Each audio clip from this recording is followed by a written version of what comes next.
E olá, você aqui, seja bem-vindo. Vamos começar o Gravata Amarela Podcast.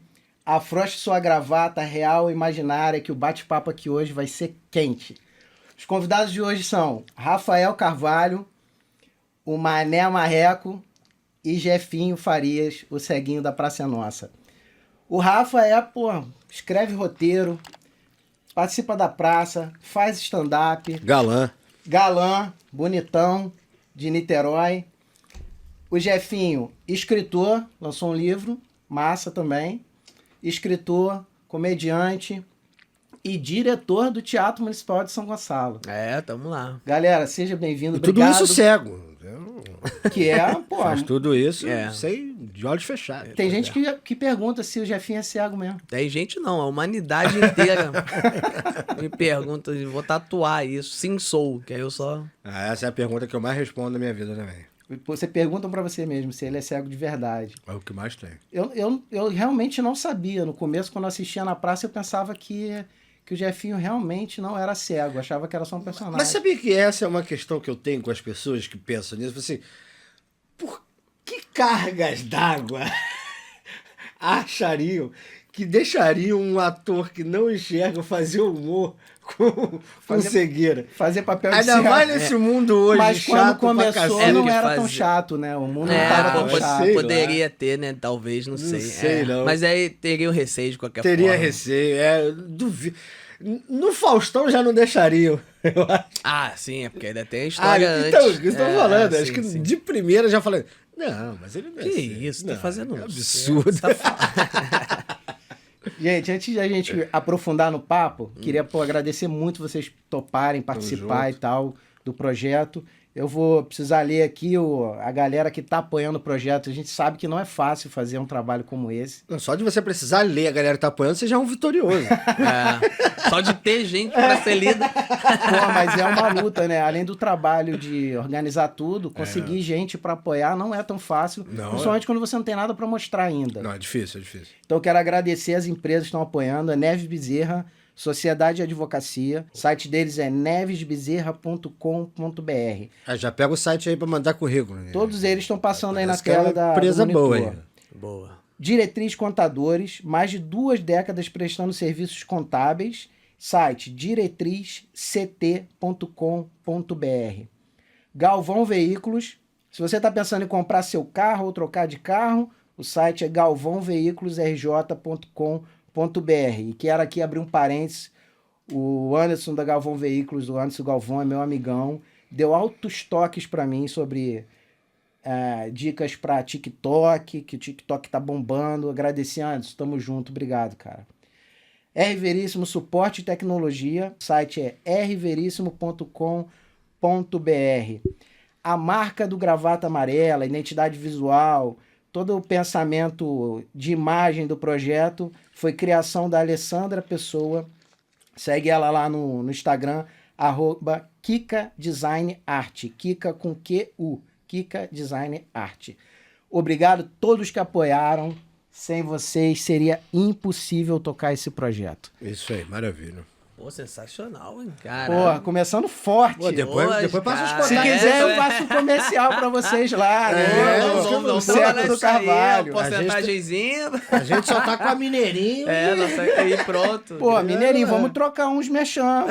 Mineirinho patrocinar aqui a gente. Já vi uns de advogado. Eu tô precisando de negócio de advogado. Negócio de contabilidade é bom também, mandar as notas aí. Procura lá, Neves Bezerra, são fera. As advogadas lá são fera. Sensacional. Tem aqui, na plaquinha, o @ do Instagram, Cego do Carvalho Podcast, Gravata Amarela Podcast. Galera, como que surgiu a ideia de vocês de montar um podcast? A gente sabe da carreira de vocês, a gente vai falar um pouco mais, eu quero que vocês falem também da carreira, mas da onde surgiu a ideia de fazer um podcast? Vocês já estão consolidados no mercado, como comediante? Da onde veio a ideia de entrar nesse meio? A gente tava já lá mexendo num espaçozinho de trabalho, de estúdio, né, enfim. Aham. E estava até gravando os malandros lá. E lá é um espaço legal. E a gente queria produzir mais conteúdo. Ainda mais que a gente estava num período de quase um ano parado de gravação da Praça é Nossa. Isso influenciou a ficar parado sem nada para fazer na pandemia? Sim, sem dúvida. o momento também do podcast, eu acho que a pandemia ajudou muito essa porque questão do... No nosso segmento, assim, eu acho que de maneira geral, mas no nosso segmento, a galera da comédia teve alguns êxitos, né? Eu, particularmente, sempre gostei disso aqui que a gente tá fazendo. Trocar ideia e Bate-papo, tal. né? Eu até falei, foi no podcast do Paim, falei com ele, que eu nunca entendi por que demorou tanto pra ter um segundo talk show na TV aberta. Tipo, o Jô Soares reinou absoluto durante muito tempo. E pra mim era uma fórmula simples de sucesso, assim. As pessoas gostam de assistir outras pessoas trocando ideias. Se for um comediante conduzindo de uma maneira engraçada, que ele consegue tirar algumas coisas ali, é interessante. Eu sempre gostei desses programas, tipo Marília Gabriela, não sei o quê. Qualquer tipo de talk show, mesmo que fosse mais talk do que show, eu gostava. A mesa redonda de futebol eu sempre gostei. O debate, a troca. Eu sou um cara que eu boto e vou dormir ouvindo. E as pessoas adoram saber da vida das pessoas, conhecer o lado humano do artista. Sim. E é inesgotável, né? Porque é isso, você para pra sentar e trocar uma ideia, você sempre vai ter assunto, né? Você não encontra com os mesmos amigos durante anos, todo final de semana, e o papo é sempre diferente, vai ter uma coisa ou outra que repete, mas é sempre agradável. O podcast tem essa possibilidade, né? De a gente sentar lá e tá fazendo por muito tempo e recebendo as pessoas, porque sempre tem história, sempre tem coisa e tal. Até se você participar 2 vezes do mesmo podcast, o papo vai fluir diferente. Sim. A gente faz um dia no nosso, que é a segunda-feira, que é só eu e ele, e com a interação com o público. Cada semana tem um assunto diferente, e é só eu e ele.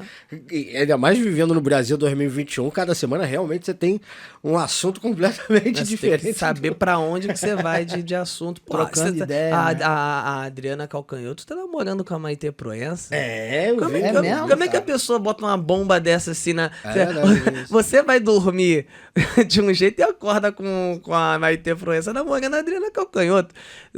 O mundo tá muito doido. Quase as duas em cima do muro de Berlim. A Alemanha Oriental com a Alemanha Ocidental. Cara. E você descobre coisas, eu vi, acho que alguém comentando num podcast, você falou que sofria de ansiedade. E eu acho que foi o Jefinho que falou que não sabia disso, descobriu no podcast. Isso eu acho sensacional do podcast. O cara se abre, né? Assim, você ter tempo de conversar com a pessoa num lugar tranquilo e tal, durante... Com ar-condicionado e amendoim. E jujuba, durante, sei lá, 2, 3 horas. Então você acaba descobrindo coisas. Eu não sabia, por exemplo, da ansiedade do Rafa. Às vezes você paga pra conversar em mesa de bar, assim. Até com um amigo teu mesmo, você entra em assuntos menos Eu não usuais. sabia que ele tinha comido uma cega no meio da rua. Exato. eu Não vi foi no essa meio da rua, história foi também. na calçada. Mas pra mim é meio da rua. Mas foi no Réveillon. Mas pelo menos ele, Aí, fica despreocupado. porque Réveillon ele e carnaval tem certas... é o vará. não tá vendo ninguém. Você viu passando alguém na hora, Jefinho? Não. E eu acho que ninguém viu também. Senão tinham jogado Sempre na internet. tem um pra ver. Aí Quando tá você lá tá no fazendo X-Vídeos. alguma coisa errada, sempre tem um pra ver. Pô, Tá isso é lá verdade. nos vídeos bombado, você nem sabe. Eu lembro que Uma era vez eu moleque. namorei uma moça que numa festa de rua, que ela tinha uma perninha menor que a outra. E eu não percebia. E aí Porra, quando a gente acabou, eu não percebia. E aí quando a gente Sujeito terminou distraído. de namorar e tal, num estacionamento que eu fui ver, e eu falei, pô, tomara que ninguém tenha visto. Eu tinha 18 anos, 17 anos, falei, tomara que ninguém tenha visto, porque a galera vai me zoar. E aí só escutei um assovio, um colega meu, daquele mais zoeiro do colégio, passando do outro lado, ele assoviou e só fez assim, ó. Eu vi, hein? Assim, ó, o quê? Assim, ó, é Tipo, foda, tá vendo? é, O cara desculpa, não mete Jefinho. uma É. audiodescrição Ele fez assim. sinal de dedo no olho e apontou pra mim. Ah, eu tô eu vendo. vi, tô de olho eu no tô, senhor. Eu tô vendo, tô sabendo. Então, sempre tem alguém pra ver. Sempre tem. Bom, certo o Jefinho que eu não conseguiria ver. Sempre tem alguém pra ver menos o céu. O problema é que era uma cega também, não dava nem pra um avisar o outro, tipo Não. assim, ó, tá vindo Tá alguém vendo ali. alguém aí? né? Não, mas dá pra ouvir, né? Ah, É verdade, dá pra Dá pra ouvir. ouvir. Mas Não ela conheço tem- Na ninguém. adrenalina, às Mas vezes aí- você ignora, né? É verdade. Se a mulher estiver gemendo, ninguém ouve ninguém. É. Inclusive, eu vi o Jefinho falando que esse lance de mulher feia é uma frescura nossa, né? Sim. Isso aí é frescura de quem enxerga. Isso aí faz o menor sentido. Vaidade, né? Apego. Pô, não, Materialismo. na verdade foi construído, né? É. Socialmente, essa coisa da beleza e tal. Aí vocês ficam nessa, porque realmente tem Às vezes um bolo, ele não tá nem bonito por fora, mas tá gostoso. Exatamente.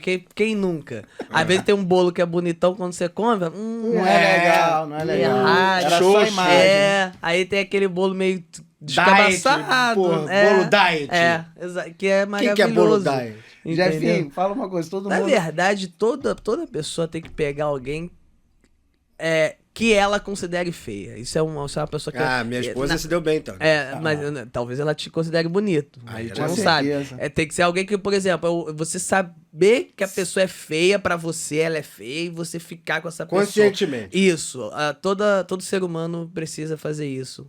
Por quê? É baseado em quê, Jefinho? Desapego. Porque ali é nesse momento que você entende qual vai ser a importância da beleza ou não. Entendi. Entendeu? Entendi o conceito. Porque aí você vê que realmente pode acontecer de você ficar com uma pessoa muito feia e ser ruim. Mas não vai ser porque ela é feia. Então, será que foi isso que aconteceu na minha vida toda? As pessoas falam assim, não, eu preciso passar por essa experiência? Pode ser. Pode ser. De repente, Várias alguém falou pessoas isso pra fazendo uma Nívia. caridade. Alguém falou isso pra Nívia lá atrás. Ela, vou pegar aquele maluco Mas feio. como você chegou nesse conceito, Jefinho? Porque eu tô Se justificando. pra você não tem mulher feia. Mas é assim, eu essa coisa de você sabe, a coisa do colega que zoa e tal, eu brinco, comigo não tem mulher feia, mas você sabe quando você tá com uma pessoa que é considerada feia ou considerada bonita, você sente, né? Você ouve os comentários das pessoas e tal. Sim. Então, assim, e aí tem aquela coisa de moleque, né? Quando você tá ficando com a menina feia, você quer que ninguém saiba, né? Você fica ali num sapatinho, mas às vezes é muito bom. Fala, pô, caramba, podia ser bonita. Se fosse bonita... Pô, eu falava pra todo mundo. Criança é foda. Jefinho, todo mundo pergunta se tu é cego mesmo. E eu vi uma fake news. Fake news. De que tu tomou um tapa na cara do Afonso Padilha. Não, isso é fato. Tomei um tapa. É porque não tem como provar. Acho que não filmaram. Fazendo a fila lá de piadas um dia em São Paulo. Brincadeira, zoeira e tal. E tem essas coisas idiotas, né? Os caras me zoam e tal. E sempre tem a coisa idiota que o pessoal fala, sabe quantos gente tem aqui? Aí, geralmente, eu chuto um número, ou eu falo 2, que geralmente é 12, ou eu falo, 5. Aí o cara nunca bota assim, mas na tua mão tem 5. Eu tinha até uma piada com isso, só não funciona se for o Lula fazer isso pra mim e tal. Aí, aí no meio da zoeira, da fila de piada, já estavam zoando, cego não é cego, não sei o que, lá. Aí, falei, então quantos dedos tem aqui? Aí eu chutei 3, e era 3, entendeu? Ele falou, quantos dedos tem aqui? Então eu gostei daqui, mas 3, aí o teatro veio abaixo, né? Caralho, tem que ir lá, eu não falei que ele não é cego porra nenhuma e tal. Aí veio me dar um, veio me dar um tapão, assim, achando que eu ia desviar, sabe? Já que eu acertei o número, ele vai acertar que eu tô vindo dar um tapa na cara dele. Aí, obviamente, não. E deu-lhe um tapa assim, aí galera veio abaixo, cada um foi pra um lado, enfim. E tu não partiu pra dentro, não? Como? De quem? Do de quê? São Gonçalo tomou um tapa e não reagiu? Que porra não representei, né? Dei mó de um curitibano ainda. Papa goiaba, né? Um não mole pode. desse. Não, mas tava na zoeira. Eu sou de Magé também, sou crescido em Magé. Eu sou ali, ó, pertinho, Pau vizinho. Grande? Que isso? Não sou de Pau Grande, infelizmente. Magé não é Pau Grande? Tem Pau Grande, não. Piabetá. Vila Olímpia. Piabetá, sou de Nova Marília, cresci em Nova Marília. Nunca ouvi bairro falar. de lá, Mas deve ser um lugar incrível. Deve ser, com certeza. É um lugar incrível. Magé, uma galera que representa. Como que surgiu a associação artística de vocês? Em que momento vocês se juntaram para fazer o que vocês fazem na praça? Vocês já se conheciam ou foi por conta do SBT e tal? Não, a gente se conheceu em 2009. Eu já fazia um espetáculo com o Miguel Nader no Norte Shop. Mas você veio do teatro? Veio do teatro. Depois que nasceu o stand-up na tua vida? Sim. Eu comecei no teatro em 97. Muito tempo. Mas eu comecei moleque, né? Teatro... Acho que eu tinha uns 5 anos nessa época aí. Mais ou menos. Eu tinha uns... Segue não tá vendo e vai acreditar. Eu tinha 12. Eu tinha 7. E aí, mas era teatro, justamente, curso livre, né? Pra introduzir, aprender, pra né? aprender e tudo mais. E aí, em 2007 eu comecei a fazer stand-up. E em 2009 o Jefinho começou. Aí, em 2009 eu tava em cartaz lá no Teatro Miguel Falabella com o Miguel Nader e o Paulo Fernando Melo, no Comédia no Ventilador. E o Jefinho tava começando a fazer open com o Absalão, Felipe Absalão, No Rodízio da Comédia ou Comédia à la Era o Carte? Comédia à la carte. Comédia à la Vocês carte. são a primeira geração de comédia do Rio de Janeiro. Não. Não? Eu Não, eu o Comédia considero em que eu Pé? sou a segunda. Comédia em Pé foi a primeira? Comédia em Pé foi a Se você primeira. falar de stand-up comedy, você pode considerar o Comédia em Pé como... Precursor, né? Eles que fizeram o primeiro e tal, o primeiro grupo, lá. E aí teve uma galera que assistiu e começou a fazer e fez pequenas participações com eles. E aí a minha galera é uma galera que trabalhou, que fez participação com essa galera que fez participação com Comédia em Pé, né? 2009 Então, assim, já é a terceira geração do stand-up. assim. stand-up. do stand-up. A primeira que eu considero é a galera do Comédia em Pé, e ponto. É porque acho que a primeira acabou vindo oriundo de teatro, né? É, E aí depois que começaram a surgir a galera que já Sim, nasceu no sim, stand-up sim, mesmo. sim. isso. Aí acho que essa segunda geração vem o Absalão, eu, Marcos Castro, Fedorovics, Isso. é, Paim, Paim, Nádio. aí acredito que é a segunda geração do Rio de Janeiro. E aí a terceira, que eu acho que é até uma das que mais revelou gente, é 2000, né? Acho que 2009 foi uma das que mais veio um boom mesmo. Mas não sei, é porque na verdade isso conforme os anos vão se passando, isso Vai se confundindo, né? vai se confundindo, vai ficando assim, a gente consegue fazer que a gente viveu isso, a gente tem essa diferença. Mas conforme os anos vão passando, acaba que é o Comédia em Pé Pra e muitos essa a gente segunda... ainda é a primeira geração. Por isso que eu perguntei. É a coisa que tá em curso, né? Então, É. assim...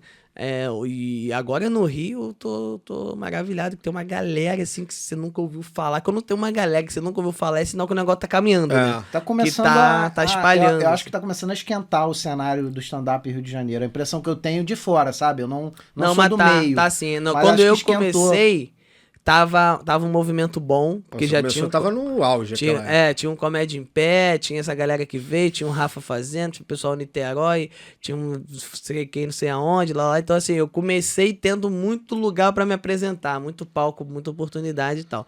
Uns 3, 4 anos na frente, o negócio ficou muito ruim, zerou mesmo, assim, no Rio. Tudo era São Paulo, Tudo era São Paulo e as coisas no Rio não funcionavam. Os shows não funcionavam, os bares não funcionavam, os projetos não iam pra frente. Eu lembro que chegou a ter nada, assim, chegou a ter 0 shows, sabe? A galera fazia uns eventos em faculdade e tal, mas assim, shows de stand-up de nenhum. Não é que Noite tinha mesmo. pouco, tinha nenhum. Era uma coisa impressionante, assim. E aí depois, uma geração de uns Eu 5 tenho anos dúvida pra disso, cá... se chegou realmente a zerar. Eu lembro de zerar. Eu lembro disso, falar que, gente, como é que não tem nenhum show? Não tinha nenhum. Eu tenho essa dúvida. Não tinha Você- lugar pra se apresentar, né? E Nenhum. quando tinha, não, eu você acho que era tinha, muito trash. você tinha os Mas meninos aí acho fazendo que- as faculdades, mas você não tinha nenhum bar e nenhum projeto de teatro, em teatro. Mas fazendo nessa época stand-up. também o teatro tava muito caro. E isso também. Hoje, por exemplo, o teatro deu. Eles tiveram, justamente por conta da pandemia, agora a questão do reabrir, a Tiveram galera que se reorganizar, né? tá suavizando no valor da. Teatro no Rio sempre foi muito caro. Mas Aliás, era isso foi muito um caro. dos motivos, na minha opinião, na minha avaliação, do stand-up não ter florescido tão bem ainda no Rio de Janeiro. O fato de a cultura do carioca pra ficar em bar sentado assistindo alguma coisa é muito difícil. Carioca não é esse tipo de público, como o paulistano já era antes do stand-up. Até porque a gente tem uma cultura de calçada. Calçada, diferente. beber em pé e tal. E o caminho natural no Rio, que seriam os teatros, que sempre Que foi onde deu certo aqui, né? grandes Com comédia em comédias pé, e tal. nós na fita. Sempre foi muito caro. Você sempre precisou... Porque num bar que era... Patrocínio, às vezes, pra bancar, porque senão bilheteria só não dava pra bancar o custo. não, porque é também. caro pra caramba, não é só um pouco caro, né? Tipo, no Rio, em São Paulo, por exemplo, tem uns teatros assim pequenos de 60, 70 lugares que você consegue lá, com pouca grana, batalhar, começar um projeto. E no Rio você não tem, você só tem os grandes Agora, teatros. posso falar uma coisa que eu tava tudo muito pensando caro. outro dia, e eu até ia falar isso lá no nosso podcast, eu acho que eu não cheguei a comentar sobre esse movimento do Rio, como era, e entender mais ou menos o momento que a gente vivia. Você tinha no Rio de Janeiro, essa época, nos teatros, muitos espetáculos de humor de personagem. Sim. Surto, terapia do riso, cócegas, suburbanos, enfim. Eram sketches, não eram necessariamente stand-up. Mas, e aí esses dias eu tava analisando o porquê que tinha muito disso, aí depois eu parei pra pensar, era muito por conta do Zorra. É, pode ser, que hoje não tem mais, né? Era muito por conta do Zorra, porque o seu Sherman fazia esse corre entre os teatros, então a galera tinha uma necessidade de achar um personagem do Sherman ver. Sim, vou fazer o teatro porque o cara vai me ver e vai me levar. Isso foi um movimento muito interessante, assim, de 2000 a 2010 era muito forte no Rio de Janeiro essa questão de humor de personagem, com esse intuito de parar na televisão. Você pode ver que depois que o Zorra acabou e tudo mais, essa linha de humor na Globo se fechou, você não tem muito mais essa questão aqui no Rio de Janeiro, como você tinha isso de 2000 a 2010. Você tinha vários espetáculos com essa linha de personagens variados. E todo mundo tinha essa cabeça, porra, trazer o Sherman, Eu acho que é meio do imaginário do brasileiro em geral, de que você apareceu na Globo vai arrebentar. Mas era assim. É tipo um selo. Mas eu também pensava assim, quando palestrante, meu sonho era Jô Que Soares. eu tô falando, mas hoje não é mais assim, mas era isso. Aí Antigamente você no Jô era mudar de vida mesmo, mas ator, uma comédia. aparição na Globo eu achava como palestrante quando comecei, tal, tentar Globo. Aí eu fiz 3 matérias na Maria Braga e eu achava assim, vou botar a cara na Globo, minha agenda vai estourar. E não é assim. Não. Não é isso, entendeu? A TV não tem mais esse poder. Não, a não ser que você esteja todo dia. Então, a coisa tá mudando, o cenário tá mudando. Sim, já mudou. Mudou, já mudou. completamente. Agora, eu não faço essa avaliação, não. Pode ser um caminho, assim. Eu nunca tinha ouvido isso, eu mas não tô eu acho... batendo martelo nisso, mas é uma coisa que eu pensei nesses dias, de uma correlação que existia. Por que tinha tanta força essa questão do humor de personagem? Por que se esvaiu o stand-up, entrou com essa força? Mas pra mim tem um paralelo em relação a essa questão das pessoas quererem achar um personagem pra se levar pra TV. Pra aparecer Isso poderia pode ser um ponto, assim, um ingrediente do caldeirão, né? Mas é que eu acho que a coisa do personagem é muito da nossa cultura, assim, sim, carioca o bordão. e brasileira mesmo, né? Não sei se sou carioca não, porque se você for lá pro Nordeste ou Fortaleza, não, é então, muito forte. eu falei carioca, mas assim, brasileira. Carioca no sentido dos espetáculos que fizeram sucesso e tal, dos artistas e tal. Terceira em São Paulo, mas assim, a coisa do personagem, isso desde Portugal, né? A gente herdou uma cultura europeia de arte, né? Teatro de revista. Então você tem esquetes e personagens, desde circo, Portugal. O cara tem que fazer transformado em alguma coisa. Não tinha essa coisa do cara. E o cara que ia de cara limpa era contando causos, era uma coisa... Totalmente, não tinha essa coisa de ele tentar passar ali a sensação de que é ele que tá vivendo as situações do que ele tá contando, né? Você tinha no máximo um Costinho, Ari Toledo contando causos. Muitas vezes a ideia do roteiro, a construção é a mesma, não mudou, só que botava-se na boca de um personagem falando. Eu vi uma galera até esses dias comentando, o humor de personagem de sketch vai acabar, porque o stand-up cresceu. Eu falei, não vai acabar nunca, porque o brasileiro ama o bordão. O brasileiro quer repetir aquele bordão, ele espera aquele momento. Não é o bordão, o brasileiro gosta de personagem. Sim, o brasileiro gosta de quando eu digo personagem, não digo personagem humor, gosta de personagem geral. Geral, novela. Gosta de torcer pra Carminha, ou ver a Carminha se fudendo. Os próprios políticos mais populares são os mais personas, né? Os mais caricatos, assim, de certa forma. Isso aí o que você escreve o roteiro lá, da praça, que é o político, no plenário, o cara tá há quantos anos com o personagem? Mas é um assunto inesgotável, não acaba nunca, tá sempre em voga, né? Agora, é engraçado esse lance que sempre tem isso, né? Aí surge uma coisa nova, a outra... vai acabar. Tem que acabar com uma pra outra. Não, isso na arte é impossível. Você não pode... A coisa pode ficar realmente renegar, assim... ter tido um protagonismo e não ser mais protagonista, força, beleza, mas assim, não tem, a ópera vai acabar, não vai acabar, o texto lírico... Jornal vai acabar. Não vai. Assim, óbvio que o jornal impresso não tem mais a mesma força do que há 20 anos atrás. Sim, mas não acabou até hoje. Como o livro impresso também não acabou. A Netflix não acabou com o cinema. Não, cinema não acaba, TV aberta não acaba, o que muda é a forma de consumir as coisas. A forma de consumo que muda. Isso, e o tamanho que elas têm, né? O poder que elas têm. Tem o iFood, mas você não vai deixar de comer no restaurante. Entendeu? É o que você falou lá, antigamente achava que apareceu na Globo e ia bombar.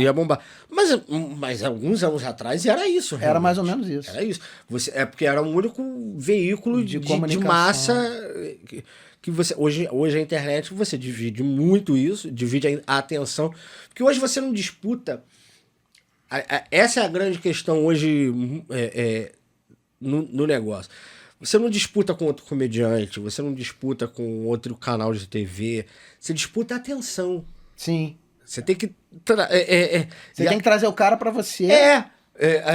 E tá todo mundo assim. Né? E tá todo mundo querendo Não chamar é atenção. só o comediante que tá assim, ou só o palestrante, ou Isso, só a pessoa que cozinha. Tá todo mundo assim, tá todo mundo na rede A buscando gente a sua já tem atenção. tanto essa mentalidade, aí eu tô falando, nem todo mundo tem essa mentalidade, mas tô baseando no que eu penso, de que não tem mais espaço para tal coisa, já tem muita gente fazendo. Eu não vou fazer podcast porque já tem muito podcast. Isso era uma questão que a gente tinha também, até quando a gente foi fazer o nosso, de assim, pô, será que vale fazer? Será que a gente não perdeu o time? Porque, tipo, a gente começou em 2021, em 2020 já tinha a galera fazendo. Sabe? Não, a gente vai fazer o nosso, com a nossa cara, do nosso jeito. E se for bom, vai ter o teu público. Isso aí. Não, e também assim, é porque é aquilo que tá falando, a gente gosta, né, de sentar, trocar ideia e tal. Então, tudo bem, né? O ruim é que às vezes você quer falar, caramba, vamos aproveitar isso aqui que tá no hype. Agora o negócio é palestrar. O cara não tem nada com palestra, o cara odeia palestra, o cara não se comunica. Aí ele fica preocupado se perdeu o time, se não sei o que. Agora, se o cara vai palestrar independente do que for, porque ele quer passar o conteúdo dele, ele quer se comunicar com as pessoas e tal, ele vai, é aquela coisa, nunca é tarde pra começar, né? E não tem essa coisa de ultrapassar. Qual é a probabilidade hoje de um programa de rádio fazer muito sucesso? Muita. Depende de como que os caras vão fazer, entendeu? O programa de rádio não tá ultrapassado e tal. Então acho que tá tudo aí. Jamais. A gente tem rádio AM aí que tem uma audiência na verdade, absurda. O podcast nada mais é hoje do que um programa de rádio filmado. Isso depende, por exemplo, do Mano Brown, nem isso. Do Mano Brown, ele fechou com o Spotify só direto, né? Só áudio. Só áudio. Que é o podcast raiz, Que é o né? podcast raiz. De verdade é o podcast. Isso aqui é um videocast, na verdade. Que é o que subiu no hype agora, foi isso. Sim, tá bombado agora, tá meio que a moda e tal. E o Rio de Janeiro tem poucos ainda. Sim. Pra galera que quer, como vocês, quer participar e tá perto de casa... Sim.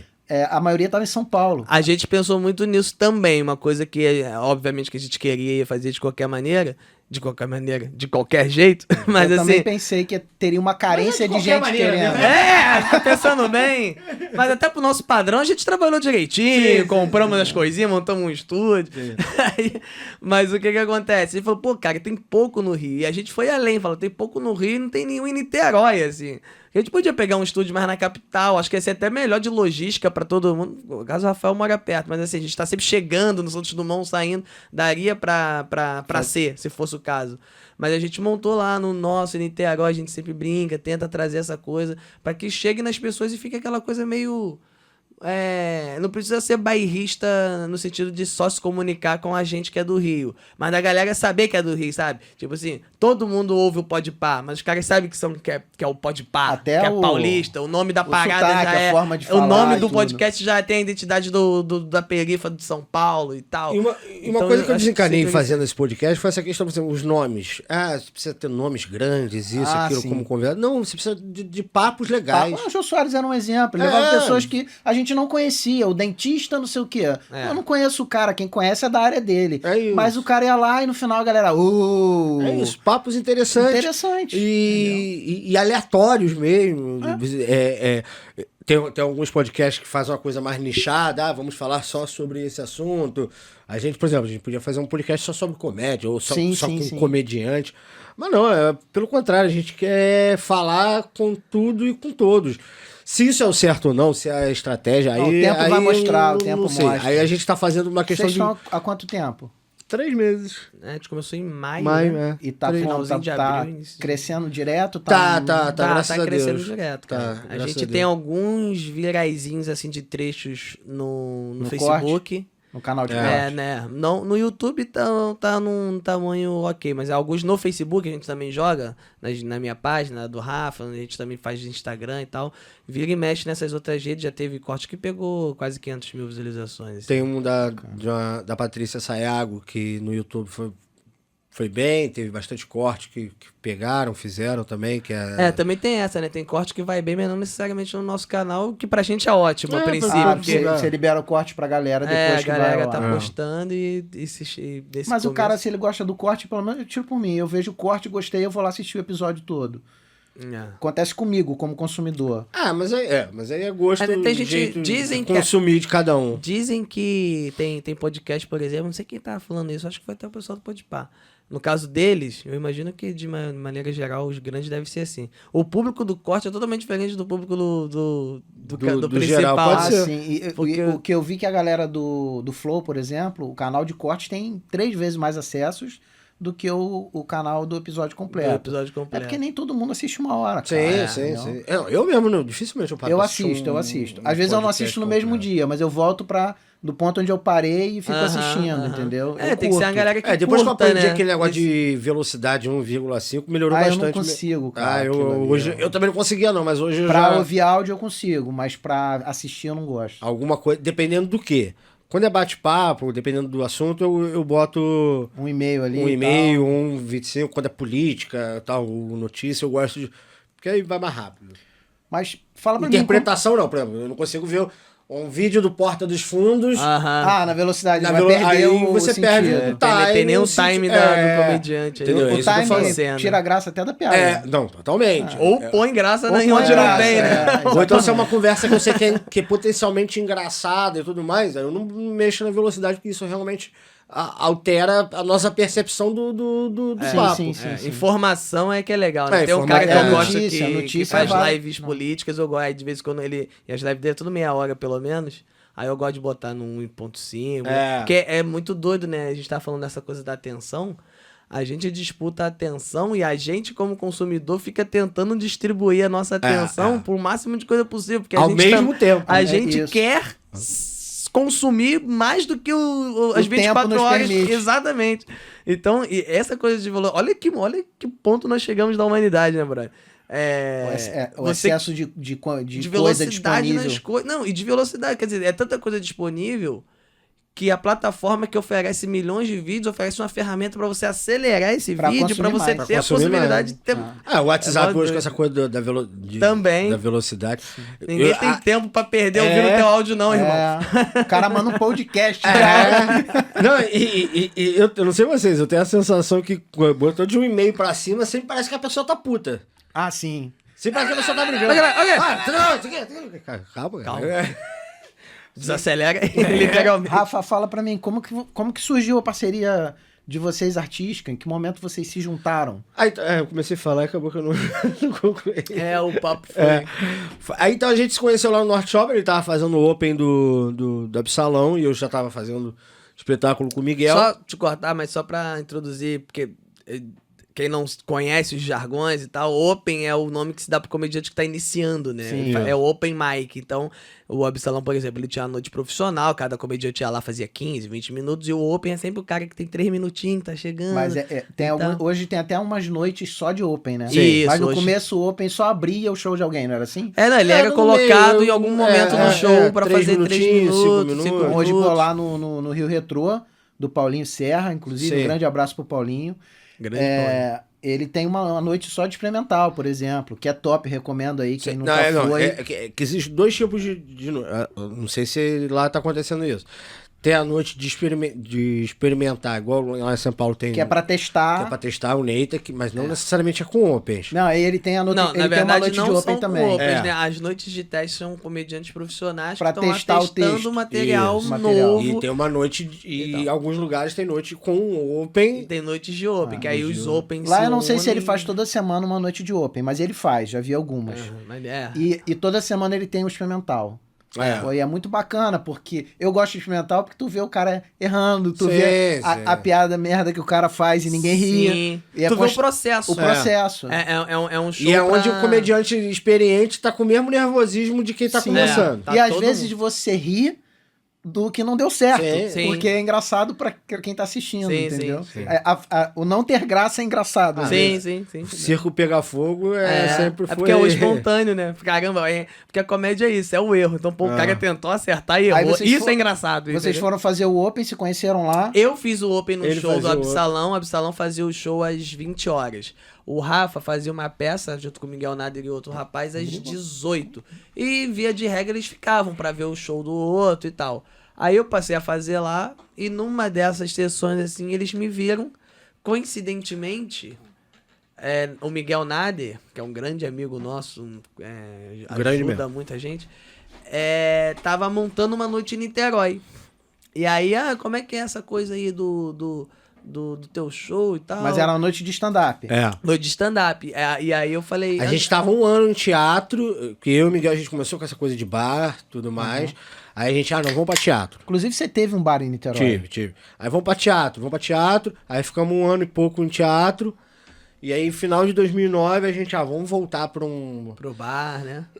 pro bar, com um show mais livre, porque a gente fazia uma peça de comédia. Não era stand-up, né? Era uma peça. Vamos voltar pra um show mais livre, show de humor, com convidados e tudo mais. E aí nesse momento que eles me conheceram, o Miguel falou, você mora onde? Eu falei, você não deve nem conhecer o moleque, né? Fala, no Rio, falei, os caras daqui nunca sabem nem que São Gonçalo existe. Aí, São Gonçalo, pô, sou de Niterói, vou te dar uma carona, lá, e começou a relação, assim, aí era esse show que o Miguel fez, ele sempre chamava a galera de convidado e a galera meio que do lado de lá se frequentava muito. Saquei. Ia fazer esses shows, aí o Rafa, chegou uma época que a gente chegou a ser elenco fixo desse show do Miguel e tal, e o Duca, que faz com a gente na praça, surgiu nesse processo. O Magela. O Duca surgiu nesse show.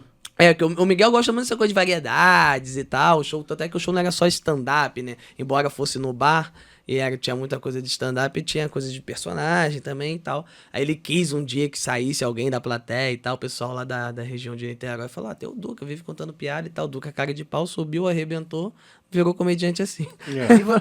E sempre você, desde o começo, vocês queriam ser comediantes ou de teatro? Ou surgiu na vida por algum motivo? Vai tudo. Assim, por exemplo, eu trabalhei em várias coisas, fui militar do exército e tal, trabalhei em empresa de auditoria e nunca pensei em palestrar. A coisa de palestrar, de ter uma imagem pública, surgiu muito que por um acaso. Eu fiz direito, por exemplo. Eu fiz faculdade de direito. Nunca fui pegar o diploma, mas fiz. Bacharel em direito. Sou bacharel. Aí... Porque... Mas fez presidência da família, tipo, tem que ter um diploma, tem que ter uma profissão.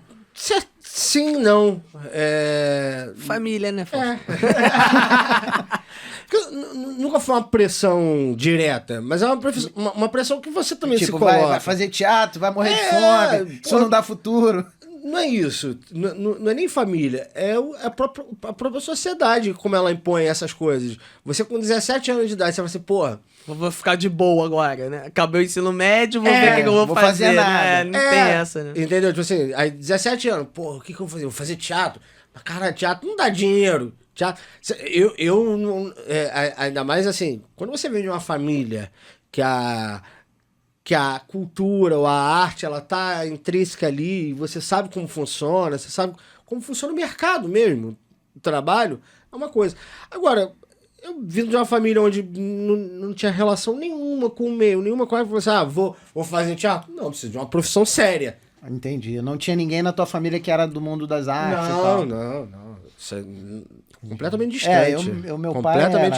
Meu pai era português e sempre ligado a empresa, trabalhava em empresa e tal, então não tinha nada de arte também na minha vida, então nem pensava em palestrar. Foi uma coisa, a arte lá em casa foi uma coisa muito espontânea minha mesmo, desde moleque, assim...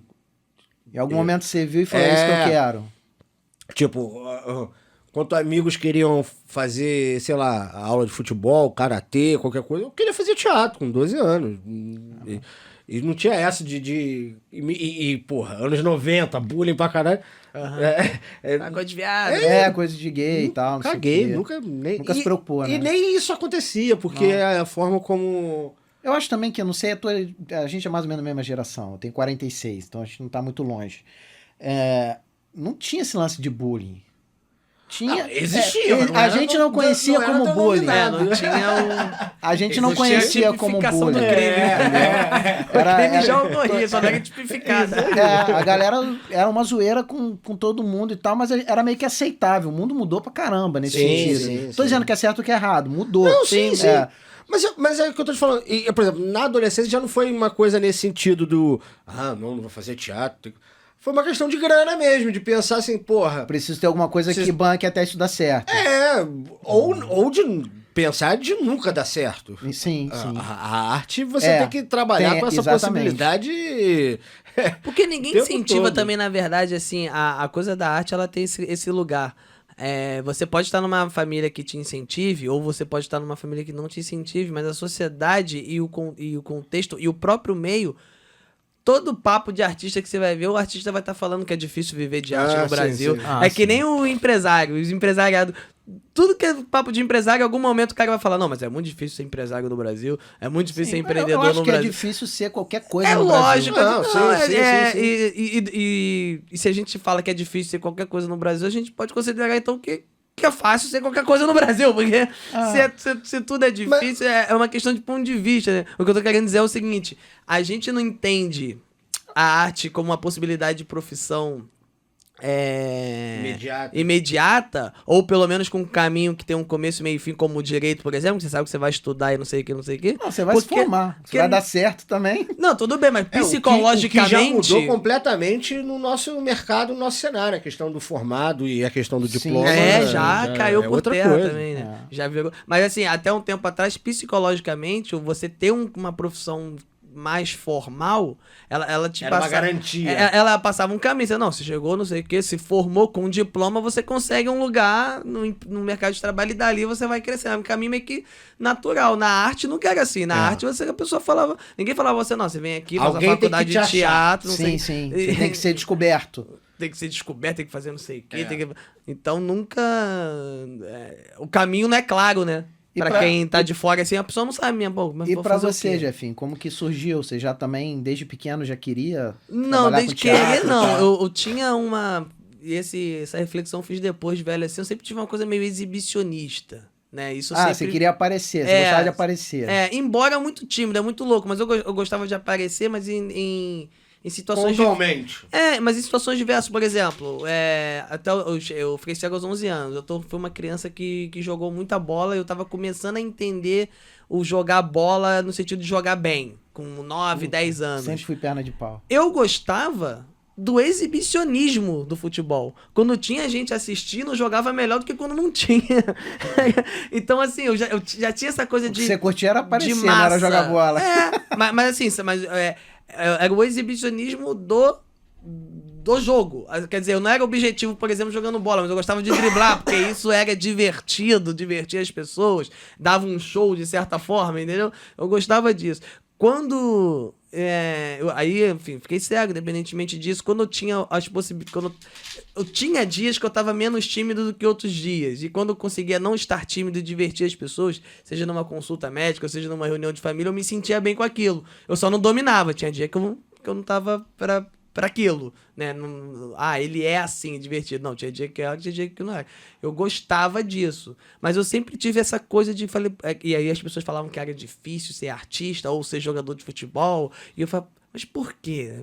Eu acho que, de repente, ninguém tentou, né? Era só isso. As duas profissões supostamente dependia de sorte, de ser descoberto. De sorte, ou de você tem que ter dinheiro, não é assim? Como é que você vai trabalhar na televisão? As pessoas já sabem, já nascem lá. Jefinho, mas acho que a galera que não... Desculpa te cortar, mas a galera que não sabe que... como que você ficou cego deve estar curiosa. Entendeu? Quem não sabe da tua história e tal. Foi uma dedada no cu maldada. Foi, Jefinho? Estragou os... Ele tá te sacaneando desde a hora o que olho. tu chegou. Aí eu tô até Estragou hoje... os três, então.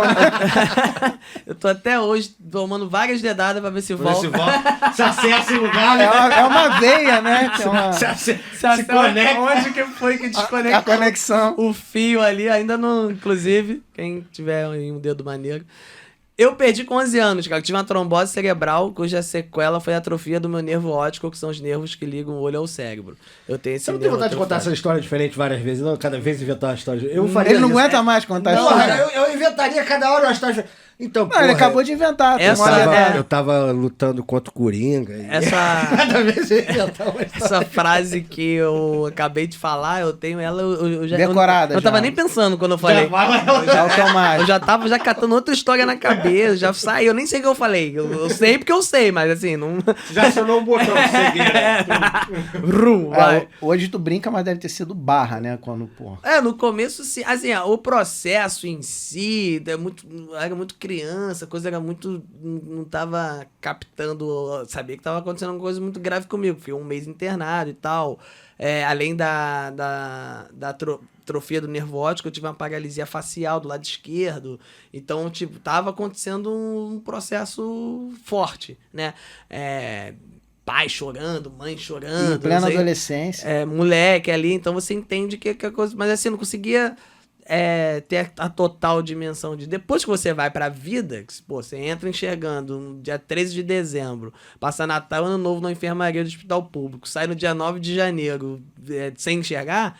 Ali é que foi, no primeiro momento, muito calor humano, da família, dos amigos e tal, mas a coisa vai andando, aí você tem que voltar a estudar, aí você tem que voltar não sei o que, você tem que conhecer gente nova. E eu acho que no primeiro momento você ali... também pensa que vai voltar a qualquer momento, não pensa não? No meu caso, existia ainda a possibilidade, sim. né? Não é que não existia. Na tua cabeça na nossa cabeça existia. Você não sabia ainda qual era o diagnóstico completo, Exatamente, a gente não tinha esse diagnóstico completo, porque como o meu problema foi neurológico, quando eu tive alta da neurologia. Sim. O cara falou, tem que ver o que o é quadro aí. dele neurológico tá resolvido, o tratamento é esse, pode ir pra casa. Agora, tem que entender a visão, você tem que procurar oftalmologista, provavelmente aconteceu XYZ. Eu lembro que eu fui em vários oftalmologistas na época até descobrir o que era, por conta disso, da minha cegueira ser uma coisa que não é no olho, é no nervo óptico, que é atrás, é o nervo que liga o olho ao cérebro. Então eu chegava e falava, cara, mas o globo ocular dele é normal, mas a córnea é normal. Eu falei, eu tô aqui de sacanagem. Vim aqui brincar, tava passando aí na porta. E aí foi só num beijo. Aí eu não sei também se era a limitação tecnológica da época, ou se a gente que... Eu sempre fui de uma família muito humilde, se a gente só tinha acesso talvez a profissionais não tão bons, mas assim, eu sei que eu só fui ter o diagnóstico do que eu tinha mesmo no Instituto Benjamin Constant, que lá eu fiz todos os exames que existiam na época. Que é uma referência, né, no meio. Que é uma Algum referência. médico virou pra você depois e falou assim, se tivessem feito isso na época, tal, na hora... Não, nervo óptico não... O que poderia ter acontecido, talvez, de algum procedimento, entendeu? Mas não... Porque atrofia no nervo, né? Nervo não tem jeito. É por isso que tem paraplegia. Não, mas eu digo assim, antes de chegar à situação da atrofia, porque atrofiou por conta da trombose, certo? Não foi isso? Certo. Então, assim, nesse intertempo aí, entre uma coisa e outra, algum procedimento com a trombose em curso poderia ter evitado a atrofia ou você não sabe disso? Não sei dizer, mas eu acredito que não, porque como a trombose são coágulos e tal, e assim, o meu diagnóstico da trombose foi feito rápido. E o tratamento que cabia ser feito foi feito. Tanto é que eu não fiz cirurgia porque eu não tinha que fazer. Foi então, a medicação para tentar... A interrupção de sangue não foi o motivo do nervo. Foi o motivo do nervo, mas eu não sei se tinha alguma intervenção que eles pudessem ter feito a tempo para não acontecer essa atrofia, né? Eu acho que nunca vai saber também. E como saber que ia parar justamente de passar sangue no caminho nervo, que vai pro nervo, entendeu? Poderia ter acontecido várias outras sequelas. Na verdade, o que eles poderiam fazer, eles fizeram, que foi você tomar um anticoagulante, né? Pra justamente eu tomei tirar vários medicamentos e tal, e demorou, assim. A não ser que descobrisse, esse coágulo aqui vai foder tudo. Abre a cabeça agora. Deve ser, provavelmente. Quando você começou como humorista, já começou brincando da tua condição? Sim, porque aí eu já tinha passado de vários processos, assim, porque quando eu fiquei cego aos 11 anos, eu tive essa coisa de, assim, eu não fiquei muito depressivo, nem nada. Olha como é que é louco, 2 processos diferentes. Eu com 11, 12 anos tava entrando no teatro. Ele com 11, 12 anos... Tava ficando cego. E isso de 2001 para 2002. E aí o que acontece? Eu tive esse primeiro momento e tal, e quando eu fui pra vida, quando você tem que voltar pra estudar e não sei o que vem aquelas questões. Adolescente, 11 anos, a idade do satanás, né? Que as pessoas estão ali. E eu era uma criança satanás. Eu saí de 2001, onde eu era zoado onde eu zoava pra todo mundo, e voltei em 2002 um alvo fácil. Pra ser zoado. Né? Então, assim, foi uma virada total, assim. E aí, enfim, vai tentando se articular em relação a isso. Eu não me dava bem em admitir que eu tinha tido uma deficiência visual, que tinha acontecido alguma coisa comigo. Então, por exemplo, eu não queria usar bengala, eu fazia as coisas como se o que tivesse acontecido comigo foi uma pequena... fiquei um pouco vesgo só, ou seja, eu não queria assumir a gravidade da parada. Eu fiquei assim, levando no banho-maria, vamos dizer assim, uns 4, 5 anos. Quando eu cheguei ali com 15 anos de idade, mais ou menos, já no meio da adolescência, você virando um pouco a chave ali, indo pros 16 e tal, foi que eu entendi que você começa a ter aqueles sonhos mais claros, já começa a se vislumbrar como profissional, de repente, de uma área ou de outra e tal. Foi que eu entendi naquele jogo ali escolar e tal, que quando eu assumia a minha limitação e passava a agir a partir dela, as coisas aconteciam. Quando eu fingia que estava enxergando, eu não conseguia aprender a matéria. Quando eu chegava pro professor e falava, pô, tem que arrumar um jeito de eu entender isso, e arrumava um material específico que eu conseguia aprender, eu falava, pô, é isso, tem que parar com essa babaquice. E aí eu fui aprender o braille, aprender as coisas, então foi no processo. Quando chegou com 18 anos... Em 2008, eu já estava um cego empoderado, digamos assim. Sim. Eu já estava E aí, obviamente, conhecer outros cegos me ajudou bastante, que aí você entende que tudo que você sonha em fazer, que você acha que você não pode fazer... Tem outro cara fazendo a mesma tem condição outro que a cara sua. fazendo e fala, pô, o maluco é cego, o maluco sai, dança, bebe, se divide, mora sozinho, lá. E o teatro Então, veio nessa época? o teatro veio logo em seguida, com 15, 16 anos. Eu começo a virar essa chave. Porque deve ser louco, né? Pensar, pô, eu sou cego, vou fazer teatro. Então, mas aí foi essa segunda virada de chave total, porque até os 15 anos eu ficava nessa, de 15 para 16 eu virei essa chave quando eu conheci pessoas, um amigo em especial, que era o Thiago, que fazia as paradas e tal, me ensinou várias coisas que... Aí eu me empoderei, a bengala me empoderou, porque sem a bengala eu fingia que enxergava, mas eu era limitado, andava na minha rua, andava no corredor da minha escola, andava no pátio, que era onde eu conhecia. Memória visual que você tinha, né? Com a bengala eu ia pra qualquer lugar. Então, assim, eu me assumi... Ela criou sua independência. Exatamente. Eu me assumir como cego me fez ir pra qualquer lugar, a qualquer momento, a hora que eu quisesse. Então, quando chegou ali... Depois desse momento, aí você se empodera de que você é. Você passa a ter quase que um orgulho, entre aspas, da sua condição. Você fala assim, não, meu irmão, sou cego mesmo e vai ter que me atender aqui nessa loja e tá tão jeito, sabe? Tipo, Se vira. é um empoderamento total, assim, não é outro ângulo. E aí, nesse processo de que eu já tava bem comigo mesmo, entendendo, fazendo as coisas sozinho, tudo que eu tinha vontade de fazer, eu ia atrás de fazer, me veio aquela coisa que eu sempre tive do exibicionismo, né? De querer... E nesse meio tempo, eu tentei cantar funk, cheguei a cantar funk, a dançar, não sei o que, tudo muito Queria assim... ver isso, tem. Isso aí. Queria No ver. funk eu era bom, na dança que eu era horrível. Imagina. Tentava experimentar essa coisa assim da arte. Sempre gostei, sempre fui experimentando ali. Sempre ligado, Aí funk, até que- dança, música, sempre ligado à arte. E aí quando chegou em 2008, eu tava com 17 anos e tal. Fiz um curso de DJ antes, que eu achei que eu ia adorar, porque eu gostava de funk, eu não gostei, porque não deixaram eu mexer nas paradas lá. Só aprendi a contar compasso. Até hoje eu sei, tô tocando a música e falo, ih, entrou errado esse DJ. Mas mexer mesmo, mixar, não aprendi.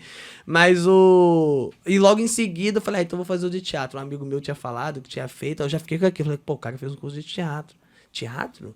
Tipo, interpretar a pessoa, tipo na novela, artista, será que é um caminho e tal? E fui fazer. E aí me apaixonei pela arte do teatro lá, de 2008, em janeiro eu fiz o curso. E aí não parei mais de ter contato com o teatro. Até 2 anos depois tá entrando na Universidade da Cidade aqui em Ipanema, que era um curso de teatro mesmo, pica, assim, que eu só pude fazer porque eu consegui bolsa e tal. Que aí tinha, pô, Ícaro Silva estudou lá, a galera, Só Juliana fera. Alves, a galera bem... E É um curso a bem construção interessante. do personagem do quadro, né, dos malandros, nasceu em função de serem 3 malandros cariocas, mas já se pensou em montar esses personagens tendo um ceguinho no meio ou não? É uma pessoa normal, o fato de ser cego é só porque ele é cego mesmo Cara, e acabou. esse personagem foi força do acaso. A minha curiosidade é em que momento surgiu essa ideia do tipo, os 3 malandros e que tem um acontece? cego?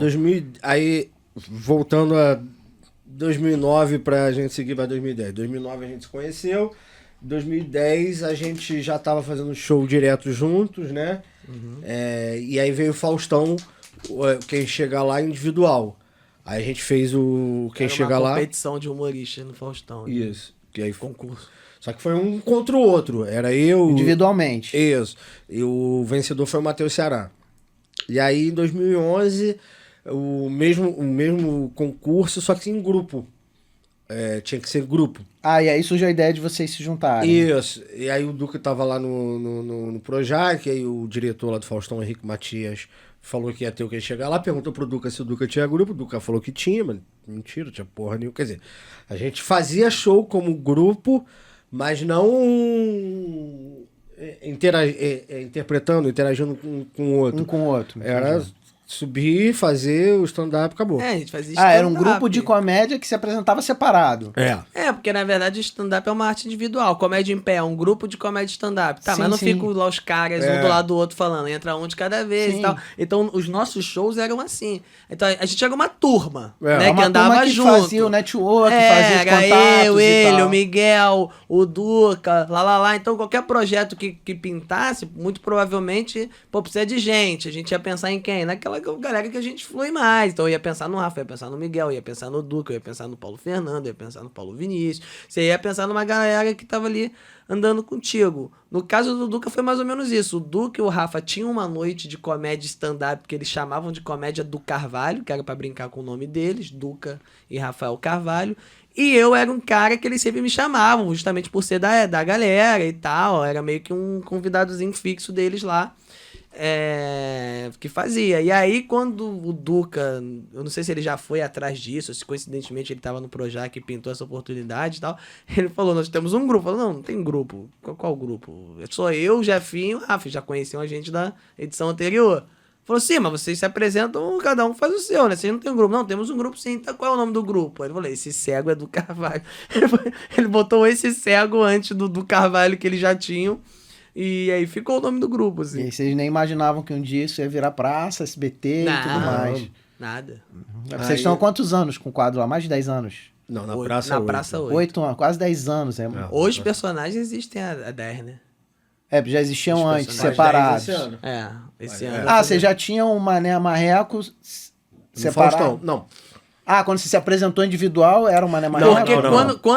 quando o Duca fala isso pro Matias, que era o diretor desse concurso do Faustão, sim, nós temos um grupo. Aí o Matias falou, tá, qual é o nome do grupo? Aí o Cego do Carvalho. Bacana, então eu quero ver o que vocês fazem em grupo. Porque ele pensou isso na hora, Na né? hora. Pra pegar a oportunidade. Então tá, então eu quero ver o que vocês fazem em grupo. Na época, tanto eu quanto o Rafa, a gente nem tava na vibe de participar de concurso de TV, a gente já tinha feito no ano anterior. Mas aí o amiguinho já deu a deixa, não tem como deixar o amiguinho na mão. Não, e era uma versão diferente, a gente, será que tal? Tinha uns concursos da Ana Hickman, na época rolava, a gente nem tava a fim de batalhar isso pra fazer.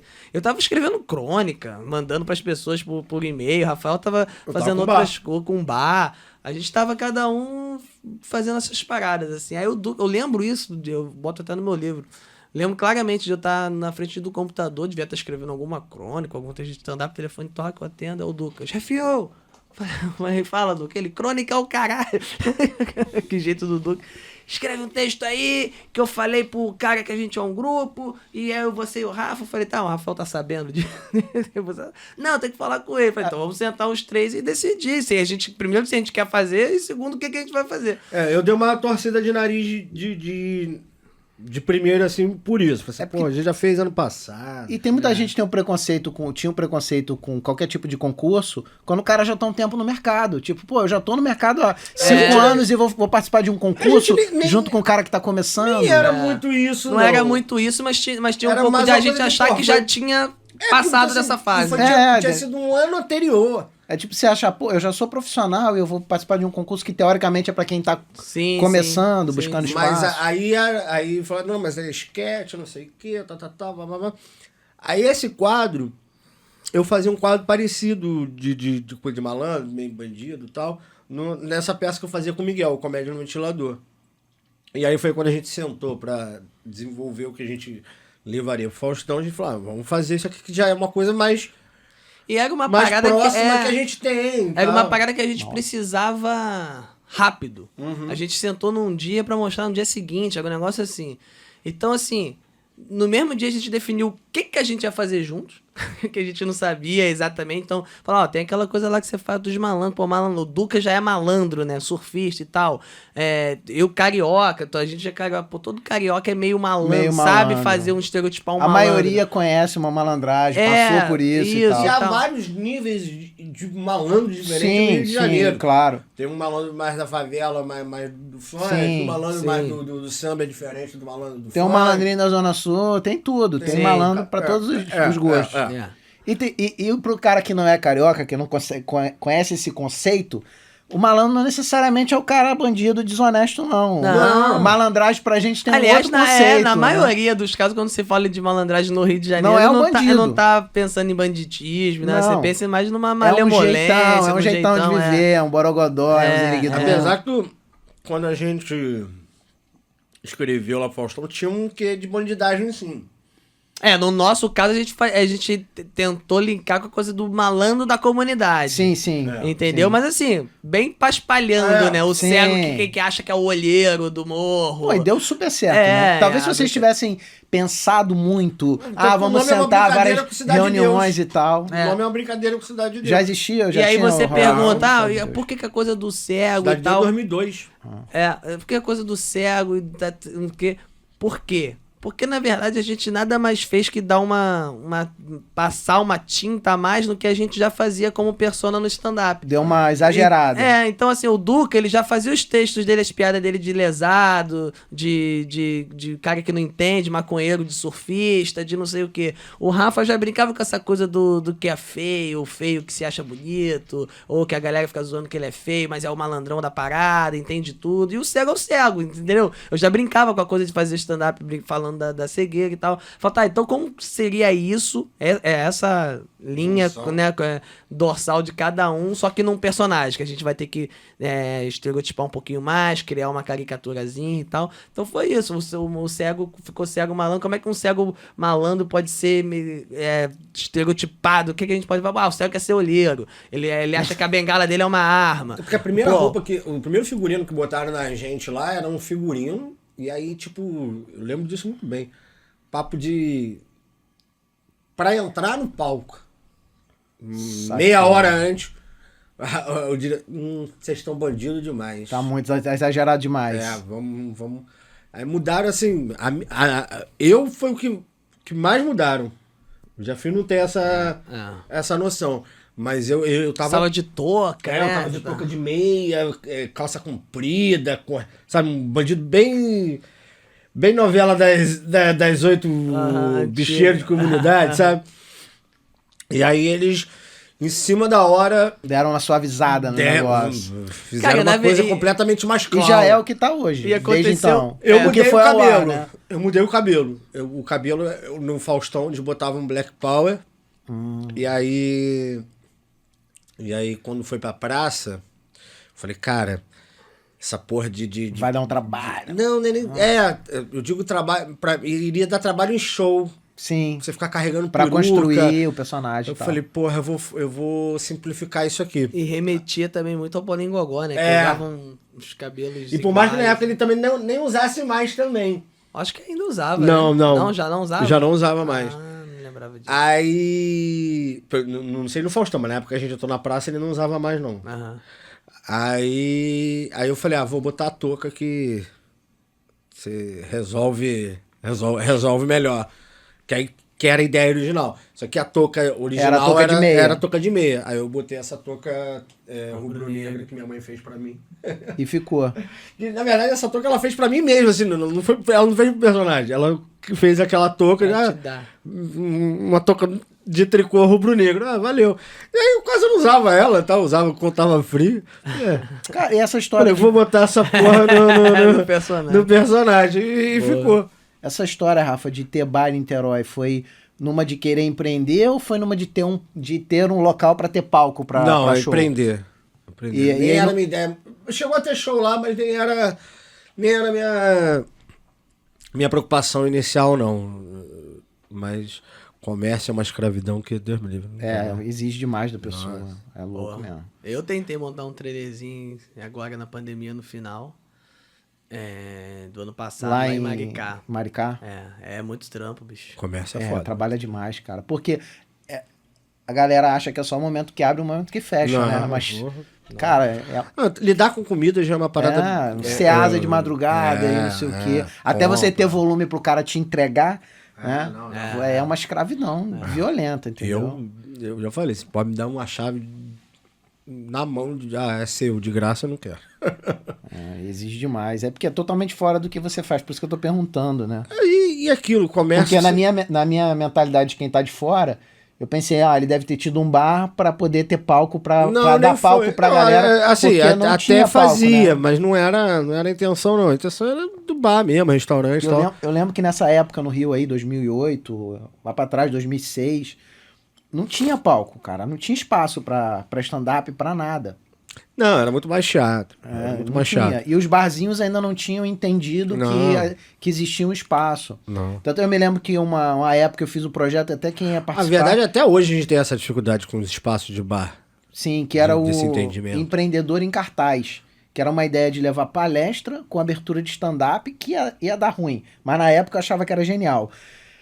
No teatro, e aí eu consegui o teatro, aquele teatro da Senador Dantas, eu consegui sem pagar, cara. Eu ia dar só participação de bilheteria pra eles, eu consegui, acho que era terça ou quarta. E o Paulo Vinícius ia fazer o stand-up, cada semana ia ser um, e ia fazer palestras. E não tinha espaço em bar. Eu fui pro teatro porque eu não conseguia bar nenhum. Nenhum bar o cara entendia. Não, cara, você, sei lá, a gente cobra bilheteria e você fica com a cerveja ou com a caipirinha, com alguma coisa. Ninguém conseguia alcançar. E hoje a gente vê que isso é uma prática normal, mas não rolava. Hoje... E aí o Empreendedor Cartaz não rolou porque estava tudo pronto para começar a divulgar de uma grande empresa, uma grande construtora, virou e falou assim, eu quero patrocinar esse projeto, mas eu quero ser o patrocinador sozinho. E eu falei, cara, agora eu vou me dar bem. Só que não pode ser agora, porque a verba é só no ano que vem. E aí eu não fiz, acreditando que o patrocínio ia entrar. Quando foi no outro ano, mudou a diretoria, o patrocínio não entrou e o projeto morreu. Cara... E aí eu não consegui... No outro ano, eu já não conseguia mais o teatro. Eu já não tinha mais aquela janela do teatro. Que se você conseguir uma noite só pra você, num Então teatro... você não chegou nem a entrar. Não chegou nem a entrar em cartaz na época. Foi assim que eu conheci o Paulo Vinícius. Eu fui atrás de algum comediante, porque eu tinha a ideia de botar o stand-up. E aí fui pesquisar e achei um vídeo do Paulo Vinícius no YouTube. Naquela época o YouTube também era muito fraquinho ainda. E aí foi assim que eu conheci. Assim, eu já tinha essa ideia. Você tinha que caçar vídeo de humor.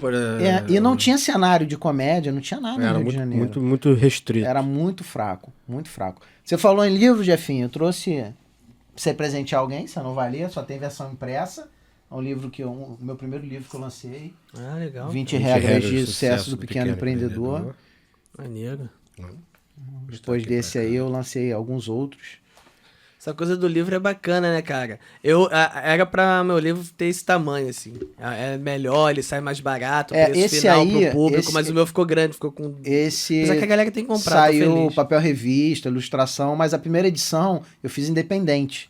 Ah. E tem coisa que é sorte na vida, né? Eu lancei independente e consegui lançar na Saraiva.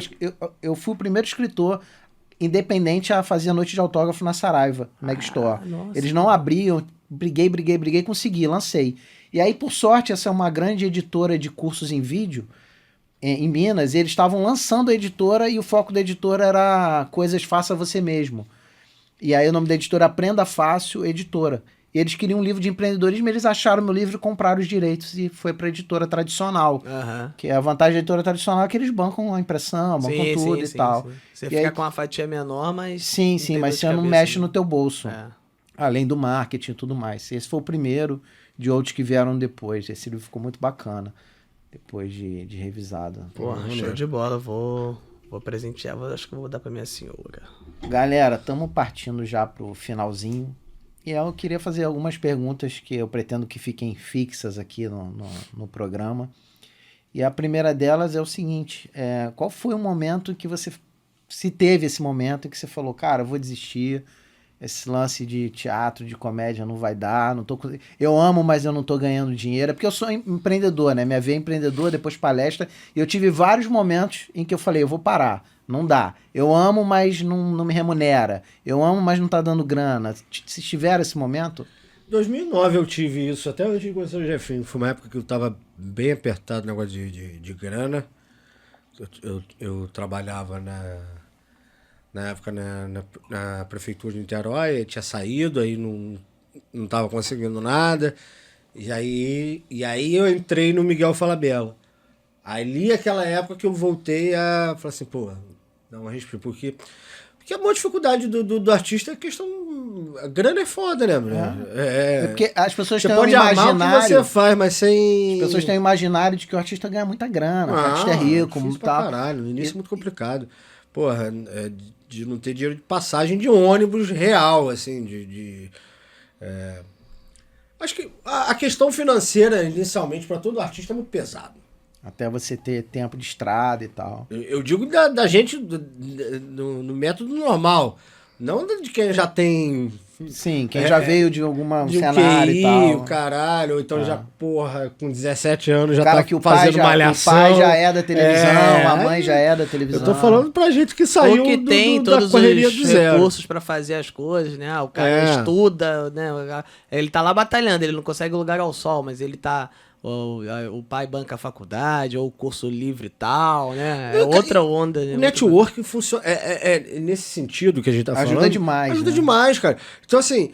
Um cara, um moleque desse, que, pô, estudou a vida toda na Zona Sul, playboy, que o amigo do não sei quem amigo do diretor, dono de não sei quem, aí o outro tem uma produtora, o outro é filho do diretor tal, a outra mãe autora. Então, assim, tem uma galera que sai na frente... Sim, inegável. Quilômetros à sua frente. Então, até você sair do zero, igual ele, igual eu, que é uma família que, por mais que toda a estrutura, a educação que a gente possa ter tido, mas você não tem ninguém no meio nesse network, isso inicialmente é um pouco difícil. Acho que para qualquer área. Minha esposa é advogada, a gente conversa sobre isso.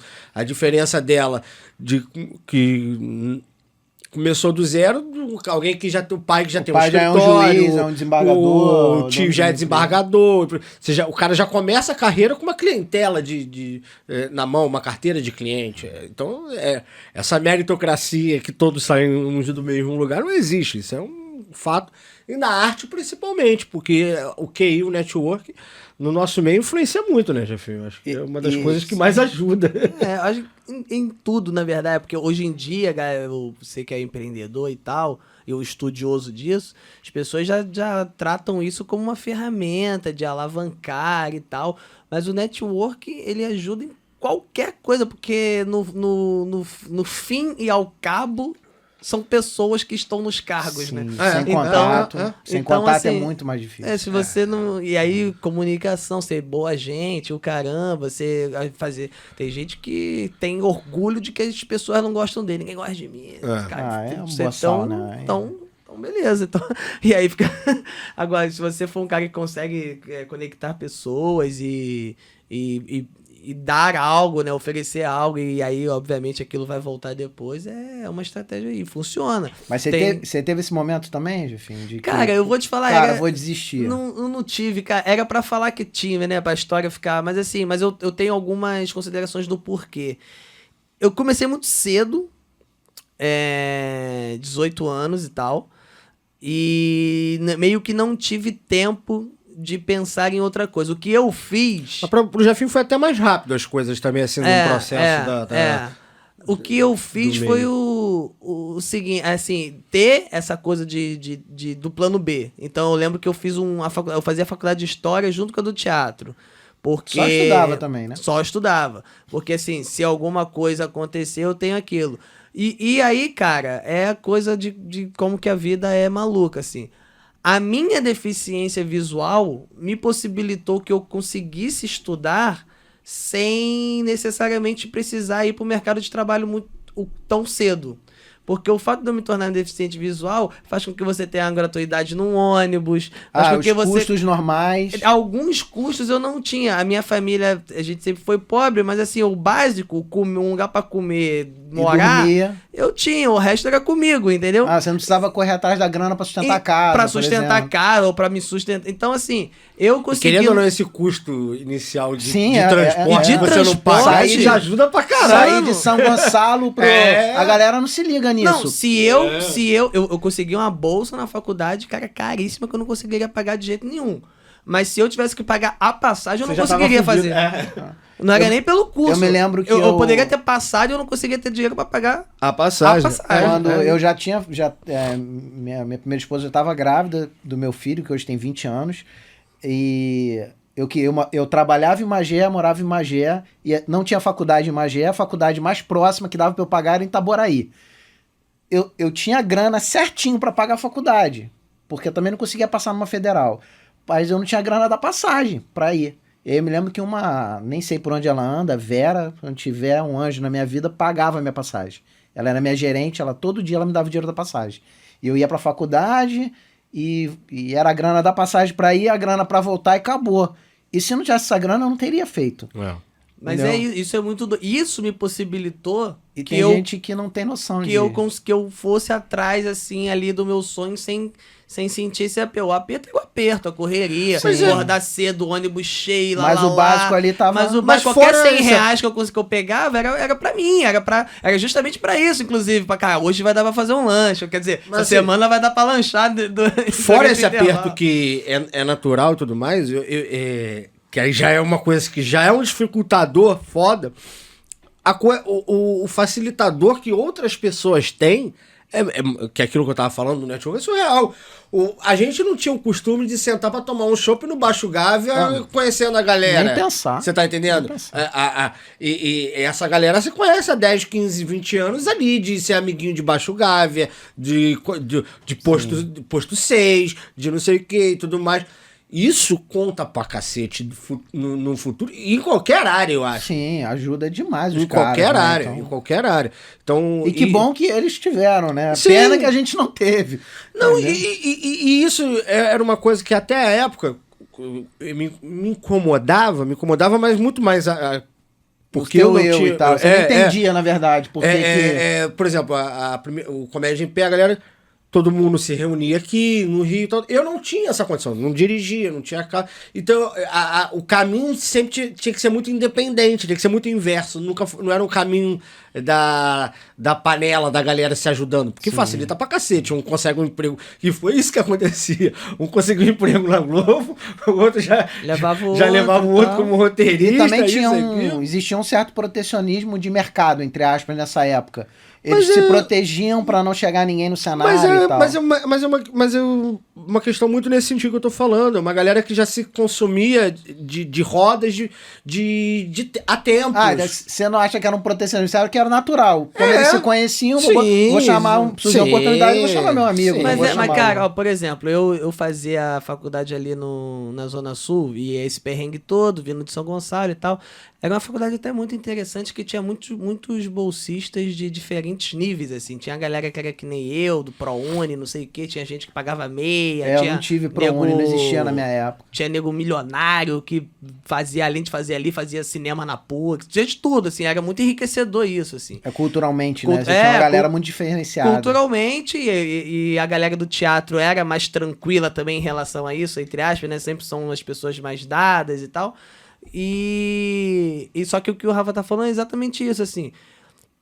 Pessoas que eram colegas de faculdade minhas, que eu não teria se eu fizesse o mesmo curso aqui em Niterói.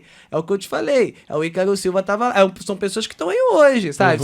Dependendo das amizades que a gente fazia ali, você flui cria com pessoas. pontes. Aí você vai em festa do fulano que tá o ciclano e o beltrano, e você vai... Então, assim, estar nos lugares... É importante, porque estar nos lugares onde estão certas pessoas, frequentar e tal. Métier. Então, métier, assim, exatamente. E aí no meu caso, eu tava ali mediante muita correria, nem sempre eu conseguiria fazer todos os rolês e tal, porque não ia conseguir voltar pra casa, porque, enfim, mas já era uma diferença muito clara de caramba, olha quem são as pessoas que estão aqui. Do nada, você e o fulano que fez o Cazuza, o ciclano que fez não sei o que lá.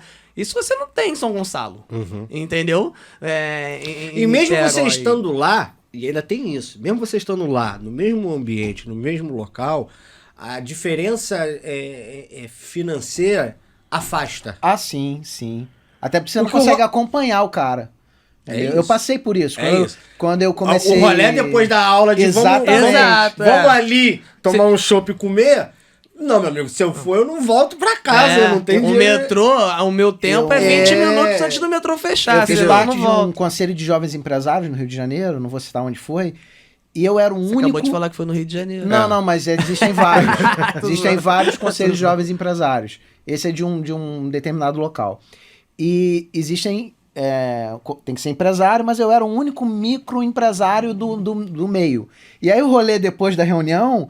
era num lugar onde a galera puxava um vinho de R$400, um chopp era R$10, sabe? E me chamavam e eu dava desculpa. Eu falava, pô, galera, não vou não, tenho compromisso. A verdade é que eu não tinha grana pra acompanhar os caras. E aí você é meio que... É outra realidade, sai de cena, mas entendeu?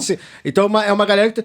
Eu, moleque mesmo, quando eu fazia teatro em Ipanema, pô, morava em Niterói, Pendotiba, Largo da Batalha. Ia pra Ipanema 2 vezes por semana. Acabava o curso, eu tinha que fazer o quê? Tinha que voltar pra Niterói.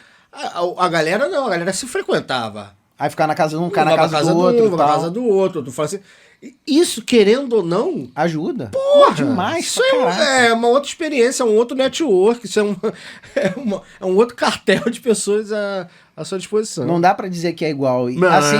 Assim como a gente, pelo que eu já entendi aqui, todo mundo aqui tinha sua comidinha, sua casinha e tal, sua vidinha mais ou menos. Tem uma galera que não tem nada disso. E pra eles é muito mais difícil. Mais atrás ainda. Exatamente. É óbvio. Não tem essa de, tem espaço pra todo mundo. Não tem, não. Isso é uma conversa fiada. Não, por isso que eu acredito que essa questão de meritocracia é uma furada fudida. Não existe, cara. Ninguém sai do mesmo lugar. Isso aí é papo pra quem não viveu uma dificuldade. Não, porque ninguém, nem na mesma família, às vezes, filhos, irmãos saem do mesmo ponto. Não sai. Não saem. Sempre vai faltar alguma coisa, algum recurso. São tempos diferentes. E isso que eu tô falando não é só na arte, não. Acho que em qualquer área. Em toda área, entendeu? Na área do direito é a mesma coisa. Se você, estuda com um moleque desde de ser que o pai dele é juiz, procurador, você vai... Porra. Eu não vou longe. Mesmo escritório. Os caras lançavam lá, nessa galera, o cara lançava um projeto, e aí ele precisava lançar um piloto do projeto e tal, de empreendedorismo. Tipo, fala com fulano é dono da rede tal, fulano é dono da rede tal. E foi nessa época que eu tive uns contatos muito, muito bons. E eu não frequentava 100% o rolê. Uhum. E as coisas aconteciam no rolê. Na reunião era formal e tal, as amizades, as ajudas... As coisas já estavam fechadas antes das reuniões. Exatamente, porque no rolê, nego decidiu o que ia ser decidido na reunião. É isso. E eu não participava. Às vezes eu ia. Tipo, eu ia e ficava com maior medo, tipo, caraca, essa conta aqui... Porque acabava, galera, vamos rachar a conta.